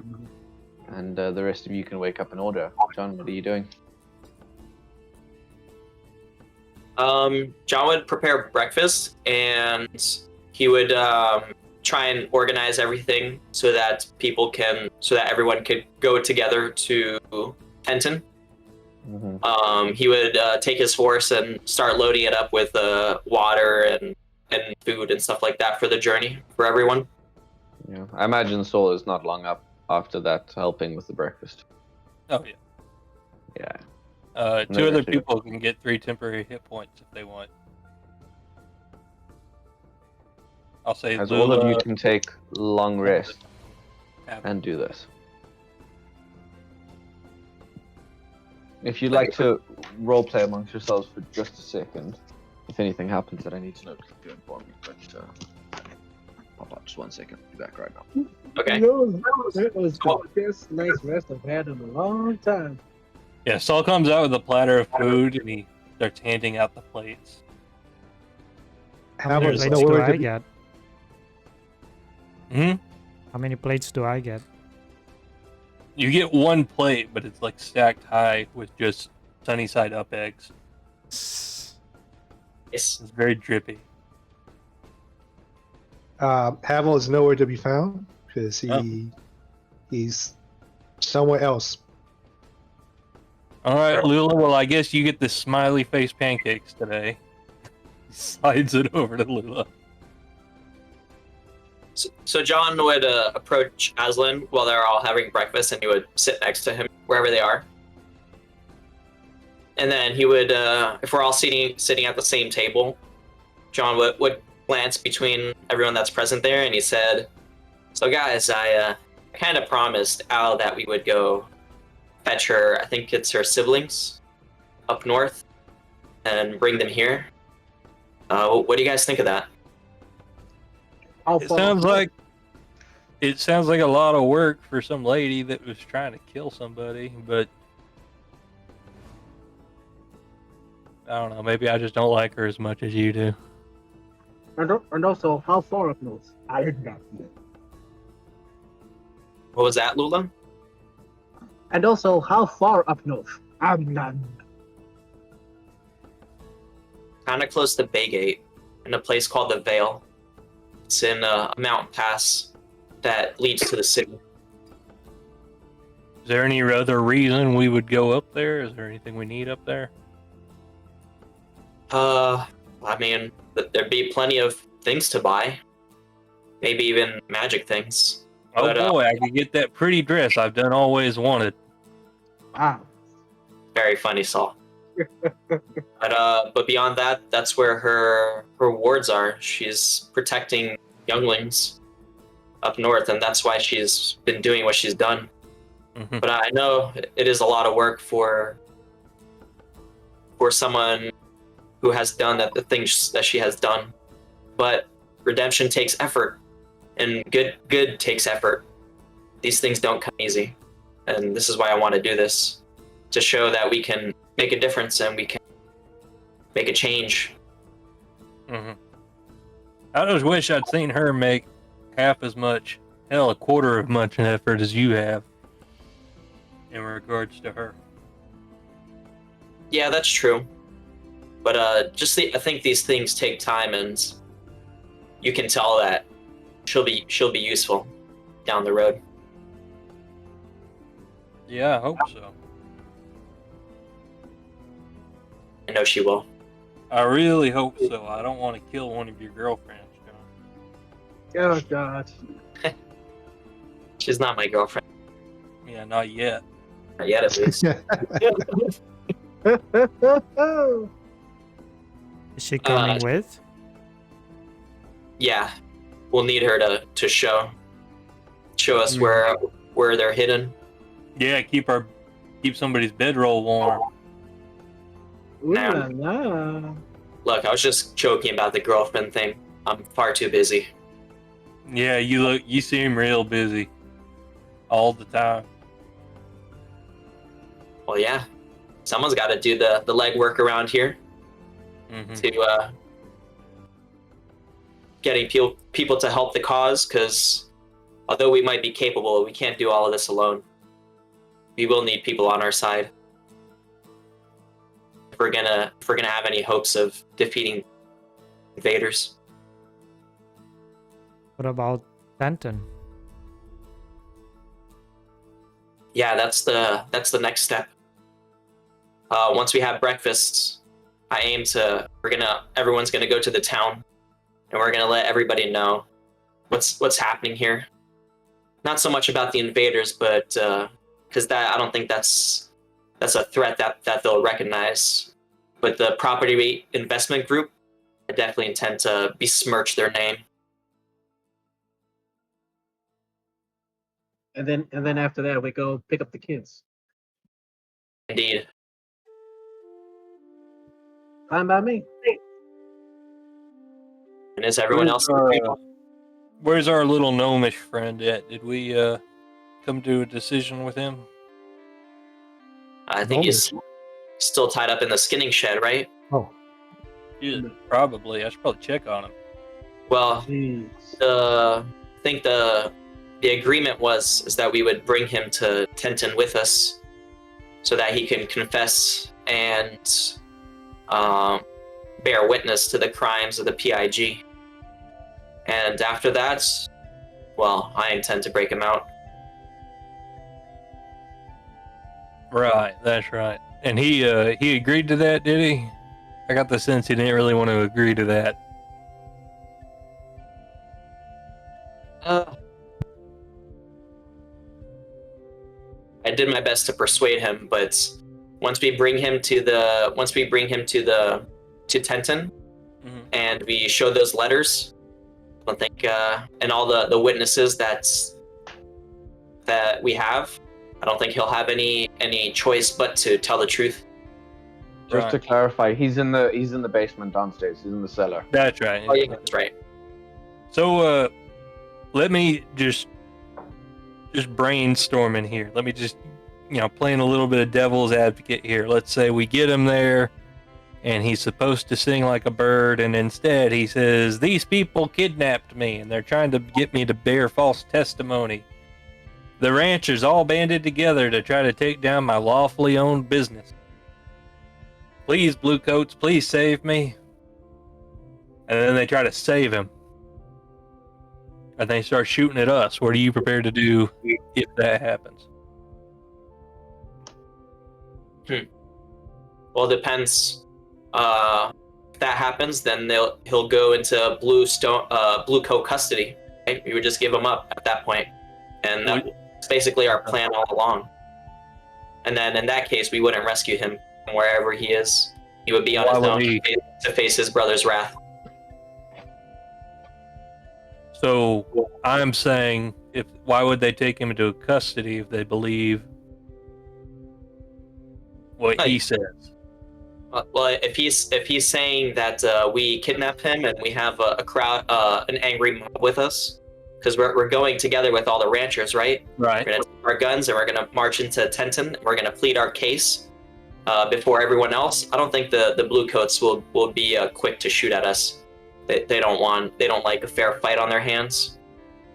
And if they demand that we turn him over because they believe him for whatever reason, and he decides to dance different than the tune that we were ordered, then in that case, like I said, we'll just hand him over and we won't rescue him.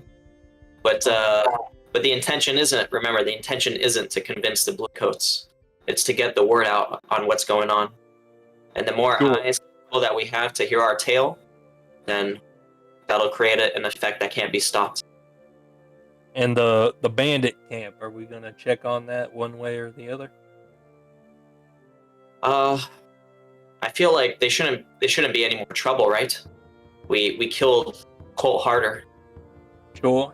And we killed I think it's likely they've probably dispersed, but I think it would be irresponsible to just trust that happened. And also, if the Bluecoats do rescue him, then he would be inclined to recover more coin and pay his people. So what do you think? You think you want to hit the camp then before we go to Tenton? I think that would be the wise thing to do. I don't think that they have it in them to attack us after last night, after everything that happened, but even so, I mean, these aren't honorable people we're dealing with here. It could be there's still an opportunist among them. They see a chance when we leave just to ransack the place. It'd be better to just nip it in the bud. All right. If they're even still there, it could be we get there and they're just gone. But I think we should check. What about the prisoners? Well, we'd be taking them with us, wouldn't we? To Tenton, yes, but not to the camp. So you want to go to the camp first, then come back? I figured we'd just stop by on the way. The camp is north. Oh, it's Tenton to the south? So you would know the way to get to Tenton. You have to cross the river first, which means you have to go south and then east, and then north, and then east again towards the ocean, towards where Tenton is. Bruh, to be honest, I put a map in the thing. You guys should know where you are. Yeah, I was asking for the listeners, for the sake of the listeners. Smells like bullcrap to me. So it's up to you. I just think it would be smart just to cover our... No, you're right. And I appreciate it. So, instead, I'll go speak with everyone and let them know that we'll go to Tenton tomorrow instead. Give everyone a day to rest and get settled. we'll make it quick. You know, maybe we could still do it for the end of the day. Just depends. All right.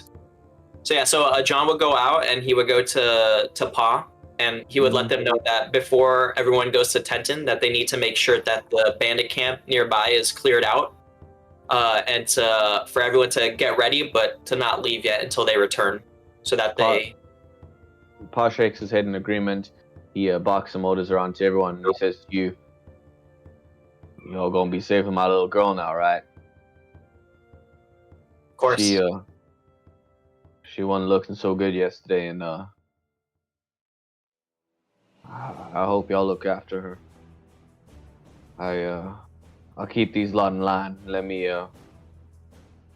We'll keep a guard up. Y'all have 6 hours. We keep the weapons loaded. Thank you, Pa. You notice the farmers once again, as you guys get ready to move, they're barricading up the doors. There's windows open with rifles pointed out of them. So I think John would unload his horse and then mount up on it to go to the bandit camp. Okay, cool. Yeah, let's everybody's mounting skinkers, horses, whatever they need to do.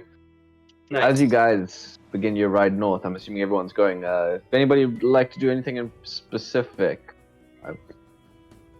During the whole breakfast and everything, I walk out of one of the bars.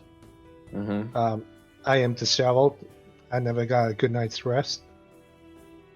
I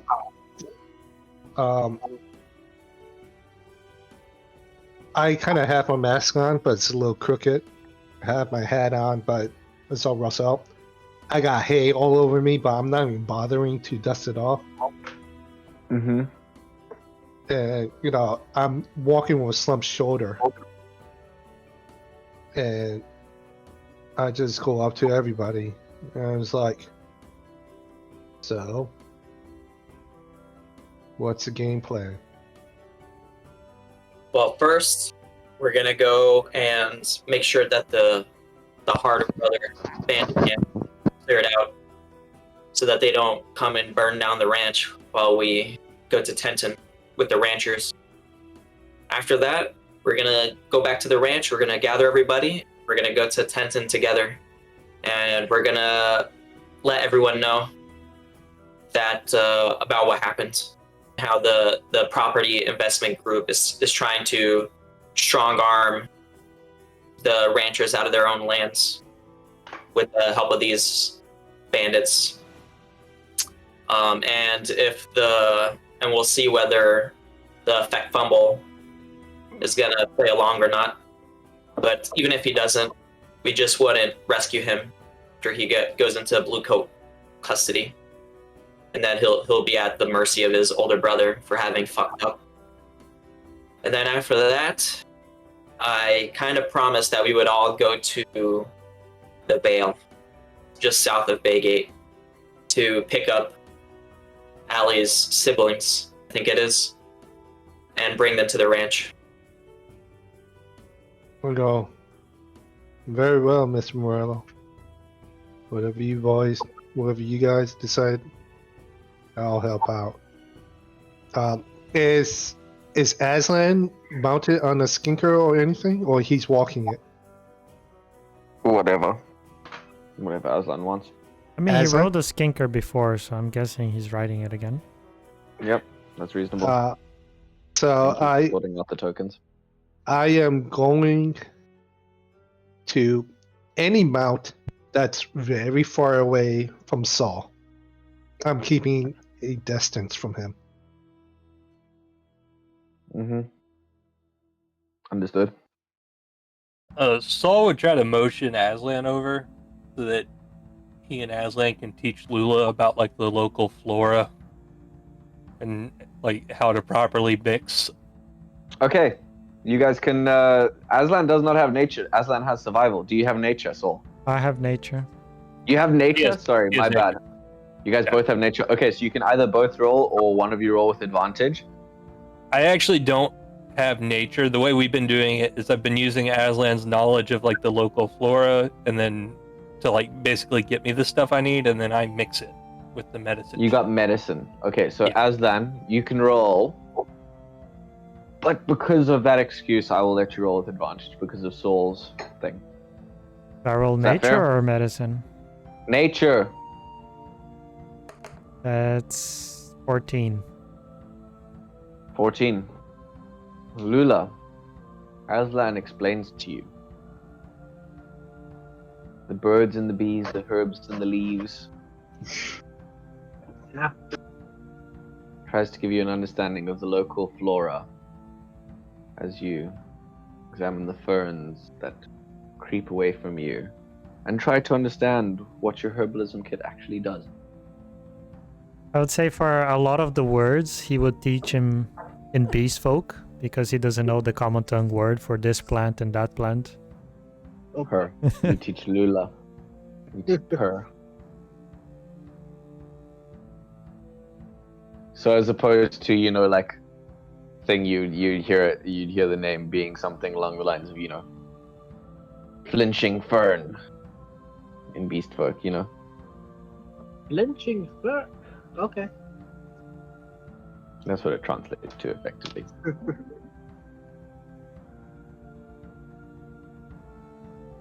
Stabby stone bush. Okay. And this would begin Lula learning a little bit of beast folk as these words start to creep into your vocabulary. You guys make it to the area along the bend where there had previously been a setup. You notice that the hole is still collapsed in. There are no guards there. You make your way further down the small riverbank towards where the location of the camp had been given to you. Find it abandoned. Saul goes in. The coals are cold. There doesn't seem to have been a fire here recently. The camp, well, it does seem that some supplies were hastily gathered from it and taken. Seems to be, for the most part, empty. Try to do like a quick run through of the place just to see if they left behind anything interesting or valuable. There's a couple of kegs of ale, some dried fruit and supplies, bags of maize meal, unground corn, flour, salt. You find all these. This is general all things. great. I'm gonna make cornbread. Yeah, what did you roll? Oh, did you want me to roll something? Yeah, investigation. Sorry, I assumed you knew what you were rolling. I wasn't sure if you wanted me to. I was just trying to fill the dead air while the dice singled 18. along. I rolled an 8. 18. I rolled Okay, an 18 on the investigation. On top of that, you also find what seems to be a supply of bullets. Oh, What good. seems to be a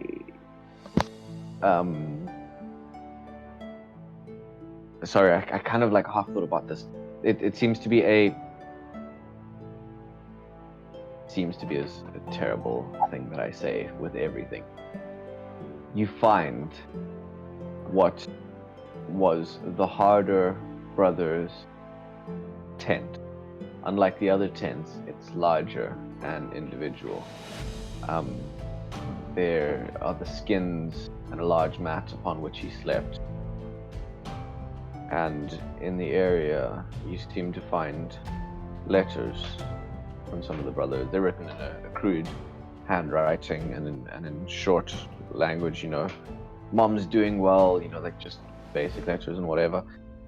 But what you'll seem to find is that amongst them, there is the small barbecue brazier, just a copper and iron little stove over a small fireplace within the tent. And it is filled with paper ash. Long, flat pieces of ash that indicate that documents have been burned here. So it's a slim chance, but I guess I already rolled investigation, so there's nothing salvageable. Okay. Nothing salvageable from it. You do find some bullets, however. Cool. I will Yep. reload my bullets. John would definitely want to go into the tent and thoroughly search it. Okay. See if there's any hidden compartments or anything like that. A big chest or something. Please proceed with your roll. Yes. As you guys are standing around, you hear a shout from the bushes. I surrender! I surrender! Parley, peace! Please! Saul unholsters his gun and pokes his head out of the tent, looking around wildly. You see a pair of hands and a torso in the bushes. The hands are raised to the sky. Keep those hands up. Come on out. And Lula would like to roll insight. It seems to be the one who escaped the night before. The one that John saved? No, the one who was under hypnosis. I'm assuming you put with the other prisoners. So Okay, we gotcha. didn't discuss it. He went into the basement, right? Yeah, true. Yeah. So, sorry, we should have discussed it. There was just a lot of things that we didn't get to actually. But this is the guy that ran away from Saul that got the attack of opportunity. I believe he has black hair, He's got a Okay. big Was he the old blonde-haired goose egg guy? on the back of his head. and he has a nice big goose egg on the back of his head. Exactly. Oh yeah, I remember you. Can I throw my arms away? Yeah, you do that. All right, I best believe I'm doing it then. Real We can be friends. slow. And he lowers his. It's like I'm doing it with my left hand too. It's my left hand. Let's look at this. Look at this. And he puts scrambles with his left hand in his belt. He throws down a pistol and puts his hands into the sky. He goes, "All right, I'm now, I'm real sorry. I don't mean no harm. Where's the So rest what are of you your doing friends here? at?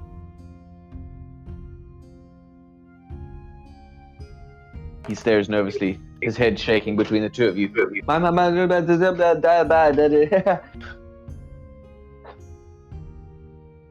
They all ran away. Why didn't you run away? I guess I never was that smart, was I? No, I'm sure I didn't do you no favors neither. I know you gave me a right whooping, you did. Well, I guess take the gun. Did you you didn't happen to be the Hardy Brothers' secretary, were you? Get a good look at his documents. Can you read, son? Well, I ain't no secretary, that ain't damn sure. Do you got any questions for him, John? Lula, you rolled insight, right? Yes, I rolled a 15. So, dude is nervous. He's shaken. He's clearly not in the right state of mind. But that last thing he said, he's not telling the full truth. Havel will come up, grabs him by the throat, shoves him to the floor, and places his knee on his throat. Mhm. And I say, "You have one chance, boy, and one chance. I am in no mood for bullshit." And You didn't roll an insight check. You don't know if it's bullshit, but sure, okay. It might not matter to Havel. It might not matter to Havel. That's why I'm saying. But Oh yeah, No, but Lula's gonna relay the information to both Soul and John. Go ahead. yeah, Okay. yeah, no, I'm just being me at this. I think I Yeah, understand what's going on. I just wanted to clarify. And I was like, I'm hungry. I had no breakfast. I had no coffee. And I don't like what you're serving. I don't eat bullshit. So fuck you, tell me the truth now. And I kind of squeeze a little more forcefully on the neck. No, I ain't gonna do that. I ease up and say, "What you say?" I can't talk if you gonna do that. Yeah, he's right, Havel. Why don't you stretch his arm out, and I'll do some shooting practice. No, come on, it doesn't need to devote. How can't we all just be friends here? I don't know why'd you have to come and start hanging old folks and working with things beyond mortal kin. I ain't done nothing of a like, okay? Well, tell us what you know. Listen, I done mostly been digging pit latrines, okay? I didn't do I'm gonna nothing. take a shot at his hand. It's gonna land just a little bit to the right of his pinky finger. Okay, give me an intimidation check, intimidation roll, please, because that's what that actually is. Let's be real here. Ella, what are you doing? You want to give him advantage or? Oh, so Saul actually gave me one of his guns. Mm-hmm. You're right. And You did. I'll pull mine out, and it's like, I never used one of these before. Let me see if I'm gonna use you as a target practice. And I kind of fiddle with the gun, and I put the nozzle in front of his face. It's like, how do you work this damn thing? And like clicking Cool. stuff. You can do that with advantage. Yeah. Yeah, I'll just give him the advantage then. That'd probably work out better. And, No, that's not what I said. Mister. That's not what I said. You want me to roll flat? Just roll You can flat? Did you do it with disadvantage? I don't know why I would do it at disadvantage. You rolled once, just roll again. no, but why? I haven't rolled even one time. Okay, so just roll twice then. We'll take the highest one. Yeah, did you get a dirty 20? Because now I can finally see the rolls. I got a dirty 20. That's mine. I got Oh, a 10 on my intimidation. You're not allowed to roll, Havel. I know what your intimidation is. You're giving Soul advantage. Because Soul Soul is the one who shot. I got a 10 total. It could, if it fails, it could be that he recognizes that I believe in gun etiquette. Now, fellas, we don't need to go to such extremes. You can let go of my arm. Okay, we can all be friends here. This ain't necessary. The best believe me, none of this is necessary. We can all get along now. So Here. why are you here? We killed all your friends. Why would you surrender yourself to us? What's that about? Well, I figured it was better luck, honestly. What's the point of running off into the woods? I'm going to retort. I'm going to grab him. Since I'm behind him, I'm going to shift away from the group. I'm going to take the gun, cock it. I'm going to rest the barrel on his shoulder, but halfway between the end of his shoulder and his ear, I'm going to lift a shot rung out. Oof, man, that's fucking rough. Okay, alright. His ear just rings as horrendously. Yeah, sorry if anyone with earphones. I hope that wasn't actually too loud because the sound that I was trying to replicate is fucking atrocious. So nice. Oops, I swore. I grab his head and I go to the good ear. It's like, oops, I'm sorry. This is what happened when you talk too much bullshit. My brain gets all crappy. I suggest you talk straight now. And I'll turn him around to back to the group. Now, I still think we can all be friends. Don't get it twisted. His face is like half covered in mud. Yeah. His ears still ringing. John says, look, I don't think there's much of a point in torturing him. It looks like whatever hold the Harder brother had on him, now that he's dead, it's kind of scrambled his eggs, if you know what I mean.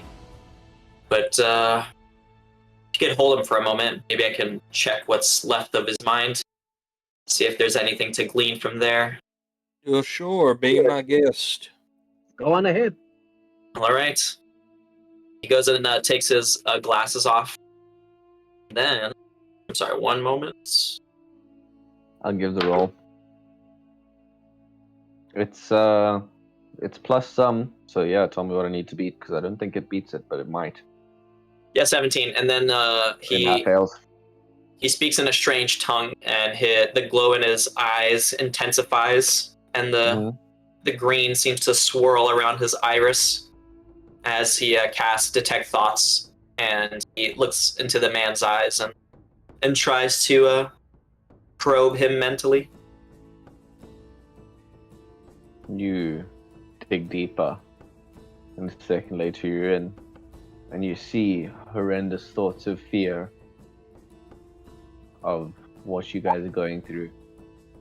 And then you realize that the shot ringing out in his ear and the fear of death that he experienced with the bullet approaching him, with Saul shooting at his hand, are nothing compared to the deep well of PTSD inside his brain.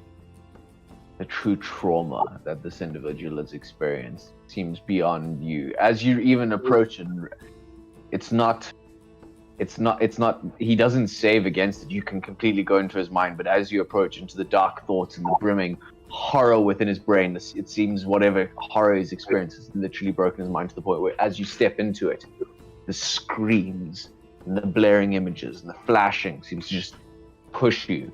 So unless you actually want to try and push into it, it's like a flash of like you experience the pain. You get what I'm saying? Like as you're like digging deeper into his mind, it like you see all this he's horror. experiencing his trauma. Yeah, you get what I'm saying, right? So Yeah. you can go into that trauma if you want to, but the immediate like flash of it is like, oh, it doesn't feel good, you know? Yeah. He would like, for those who are observing him, they would see John twitch, and he definitely seems to be struggling against something or experiencing something uncomfortable. And within the man's mind, he would try and dwell deeper into it, and he would try and glean from his brain either a location or a name. Okay, I need a wisdom saving throw from you, please, as you delve deeper into this individual's mind. Yes, And as you do, you push into these thoughts. You see... Havel, yeah, continue. I'm sorry. I see John twitching, and I know what John is doing because he's done it to me. So I'm going to put him in charge. John, you got this. Just be careful. John, you got this. Be careful in there, Mr. Morello. Bardic inspiration. yeah, John begins to struggle against what he's going through, and he hears Havel's voice in the back of his mind, and he takes a deep breath and uses it to steady himself. You use the bardic inspiration immediately. Yeah. Yeah. I love bards, but I also hate bards. I love playing bards. I hate playing with bards as a DM, man. It's so good. That's a 15 total. 15 total. Okay, that saves. Nice. As you push forward into this man's broken mind, you see memories of family, reasonably happy childhood in a small mountain valley town. You see hardship, hunger. You see the family being broken up. You see a funeral, father's death. You see brothers, many of them, a group, 5, 6, 7, 8, as they journey out to make their way into the world. You see robberies, you see holdups, you see banditry, big and small. You eventually see, as they break away, less of them now, only 5 of the original group in the wilderness. You see light, yellow, orange, red, familiar, flashing before you. You see 3 of the group pulled into the sky. You see this one and another in a ditch, huddled against each other, cold in the night. And you see tentacled, purple face. And from there, with that wisdom saving throw, I would like to make a contested. I don't even know what the right thing is at the. I'm trying to think about it. Right. I think I want to make a contested charisma check, as you are a charisma-based class. As whatever the psionic energy that seems to have broken into this individual's mind, you find like a small chip in this brain as you mine deeper into these thoughts, as you delve through these memories. You find this piece, and as you just try and dig through it, you notice and you pull it apart, and it resists you. So a contested charisma save, please. Contested charisma Check. roll check, please. Yeah. Hey, 22. Suck it. 22. Yeah. Oh, You're blasted at as you see a tentacled purple face glaring at you. Black, fluid eyes staring into your very soul. And a look of disdain. There's something John grimaces. from very far away is looking at you through the eyes into which you're now piercing through. John grimaces as he pulls at this tether and unveils this horrible creature. And he is going to strain. He's going to try and hit it with a psychic slap. Okay, I like it. That's effectively what I was doing to you. I'm just saying, yeah. So do I get to keep my charisma roll for this? Make a new one. I'm making a new one too. Okay. It was lower, don't worry. Yeah, he's just trying to bitch slap it. Mm-hmm. And that's a 16. I'm afraid I got a higher roll than that. Same thing as you. As you try and reach to its brain, it seems to just grasp onto your psychic energy, hold you for a second. And then, as if for a moment, you stare at each other for a long, hollow moment. And you hear the brain cry out, "Okay, I'm the youngest brother. I'm Chick Harder, okay? I'm Chick Harder. I'm the last one left, I am!" And the psychic link breaks. And suddenly you're in the real world again. And the person before you is crying, broken, muttering, screaming out. And whatever seemed to be taking hold of this person's psyche is gone. Craps almighty, John, what'd you do to the poor kid? John, he was like tense the entire time, and all of a sudden he just relaxes and slumps, and he begins panting. This is Chicago harder. He's the last of the brothers. Well, wait. good. I'm so sorry. Is this guy Chicago Harder, or is whoever was controlling him the last of the brothers? So Chicago is close enough to Chicago, but Chick harder. Yeah, it's the youngest brother. Yeah, I'm gonna need you to write that out because I don't know what you're saying. It's Chicago. Chicago's it's pronounced Chicago. Yeah. Okay. Let's stick with that. Honestly, it's better. It's easier. It's more clear. Chicago, but everybody called him Chick harder. So the hostage that we have now, this is him. I believe so. If you're looking at Albe Radio. Okay. I think so. It's the one that Soul gave an egg to.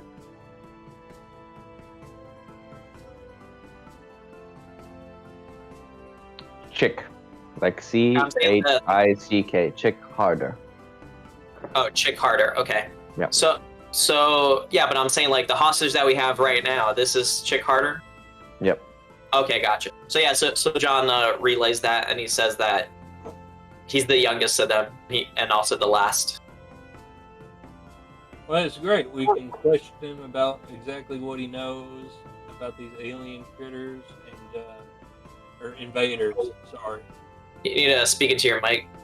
You're really low. He can tell us more about the invaders, maybe. Since his brother was so intimate. I don't think he knows much. They don't really tell him. They didn't really tell them anything. They were just controlling them with their powers. Oh, okay. Does he have a bounty on him or anything? I don't know. I forget. Actually, all of you do know that the harder gang has a bounty on them. Well, this is great news. We're in the money now. I'll start tying him. We'll bring him to Tenton. John says he puts his glasses on with a shaky hand. All right, and you'll be good and tell him what happened to your brother, right? That way we could double up, maybe. All right, you'll do that for us, right, Chick? The individual is a mumbling, crying mess. Utterly broken. I got a good feeling he'll come through for us. John says I broke the tether that was connecting him with the invader that was controlling him. I'm not sure if he'll be in a speaking mood for a while. We'll see. Jeez, they can do that? Yeah. This invader situation seems to keep getting worse the more I hear about it. Are you sure you want to head down to what's it? Which one was it? The Veil? Yeah. Yeah. I guess we don't have any other leads, do we? Really. But listen, while I was within his mind, I saw that they came from Mountain Pass, much like the Veil itself. Maybe we'll find more clues while we're up there. It could be that that's where the Harder brothers came from, and any of the other bandits. It would be nice to do something while we're doing nothing, you know. Not that we'd be doing nothing, but I know what you mean. I mean, we'd be doing nothing. You would be, doing your lady friend. Look, we're rescuing her sibling. Well suggested, Lieutenant. I'm sure Lula is partial to saving these kids and bringing them to the ranch. Although you might not care.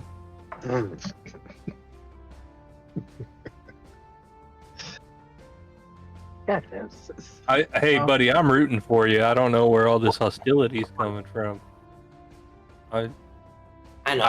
I think you should do whatever it takes. Okay. I know. I just feel like you're belittling my efforts here, and you're misrepresenting. I don't think I'm misrepresenting anything. I got something wrong. Look, I'm not interested in Allie for that. Sure you're not, buddy. Sure you're not. So you pat him on the back, winks. Asshole. Look, she's a fine dwarf. Mm-hmm. But Yeah. I do. Yeah, have- she is, isn't she? I do have bigger concern. Yeah, me too. But Me besides, too. it's probably too much woman for. Okay. Boys, I would say a regular sized woman is too much woman for you. boys. Boys. Lula cracks in. Talking about physically, Continue, Lula. more like Please. emotionally. Please continue, Lula. Boys, I don't really care much about what happens, what you do with your loins against other people, but let's get going. Yeah, I think that's a good idea. That's not what this is about, okay? Sure. I mean, it sounded like it. Sure. I remember when we first saw her hanging that defenseless old man, your eyes about bugged out of your head. I'm assuming you're saying this as you guys are traveling on the road to Tenton. Yes. Still Yes. continuing with the shit talk. Yeah. Oh, we're already heading to Tenton with all of the ranchers in our prison. Yeah, we'll head back at the ranchers and head towards. Are you guys heading with all the ranchers? Because the ranchers want to stay behind and stick together and protect the main center of the town. They do not want to all travel. Some of them, especially Old Man Hare, is too old. He's like, I'm too old for this. We get. Well, we definitely want to bring some We ranchers. want to get like a mob going. Maybe not all of them, but maybe some more able-bodied ones. Yeah, we definitely want to bring most of them at the very least, because they are victims and witnesses, and we want their presence for sure. Mm-hmm. Okay, you can definitely get a couple of them, but definitely Pa and Oda aren't going. Oh yeah. Old Man Hare is not moving, but you can get some of them. Maribel will follow you, but it's I mean, John made these are the ranchers. The only ones that are left are the ones that said they wouldn't leave unless in a casket. So these are the only people you have around still. Well, he'll take whoever comes. But Okay. But yeah. So we would do that. You guys head back towards Tenton. As you travel along the way, you continue talking your tripe. However, you guys do leave only about 10, 11 o'clock. By the time you reach Tenton, the sun is long since set, and it's night approaching with your prisoners and your allies in tow. And as you approach to the edge, a familiar voice calls out of the darkness.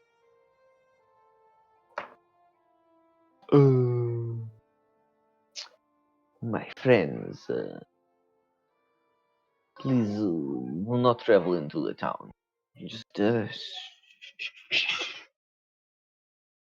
come with me, silently.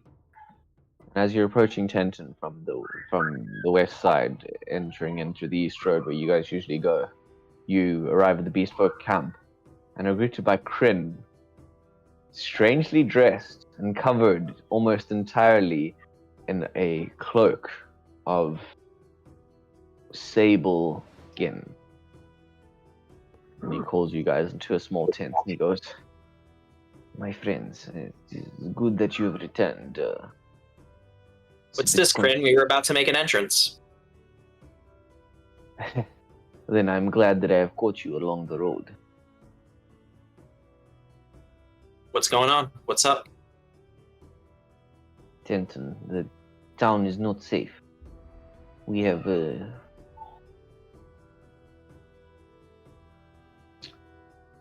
those within the town would wish us to be hung or burnt upon the cross. We are. He looks around at all of you. He makes sure that you're only standing with the core party, so none of your travelers, none of your hangers on. It's only Lula, Aslan, Saul, Havel, and John.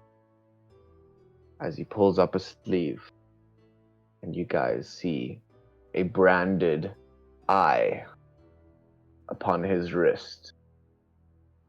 silhouette of an eye, the slit in between. He says, "We are doing what we can."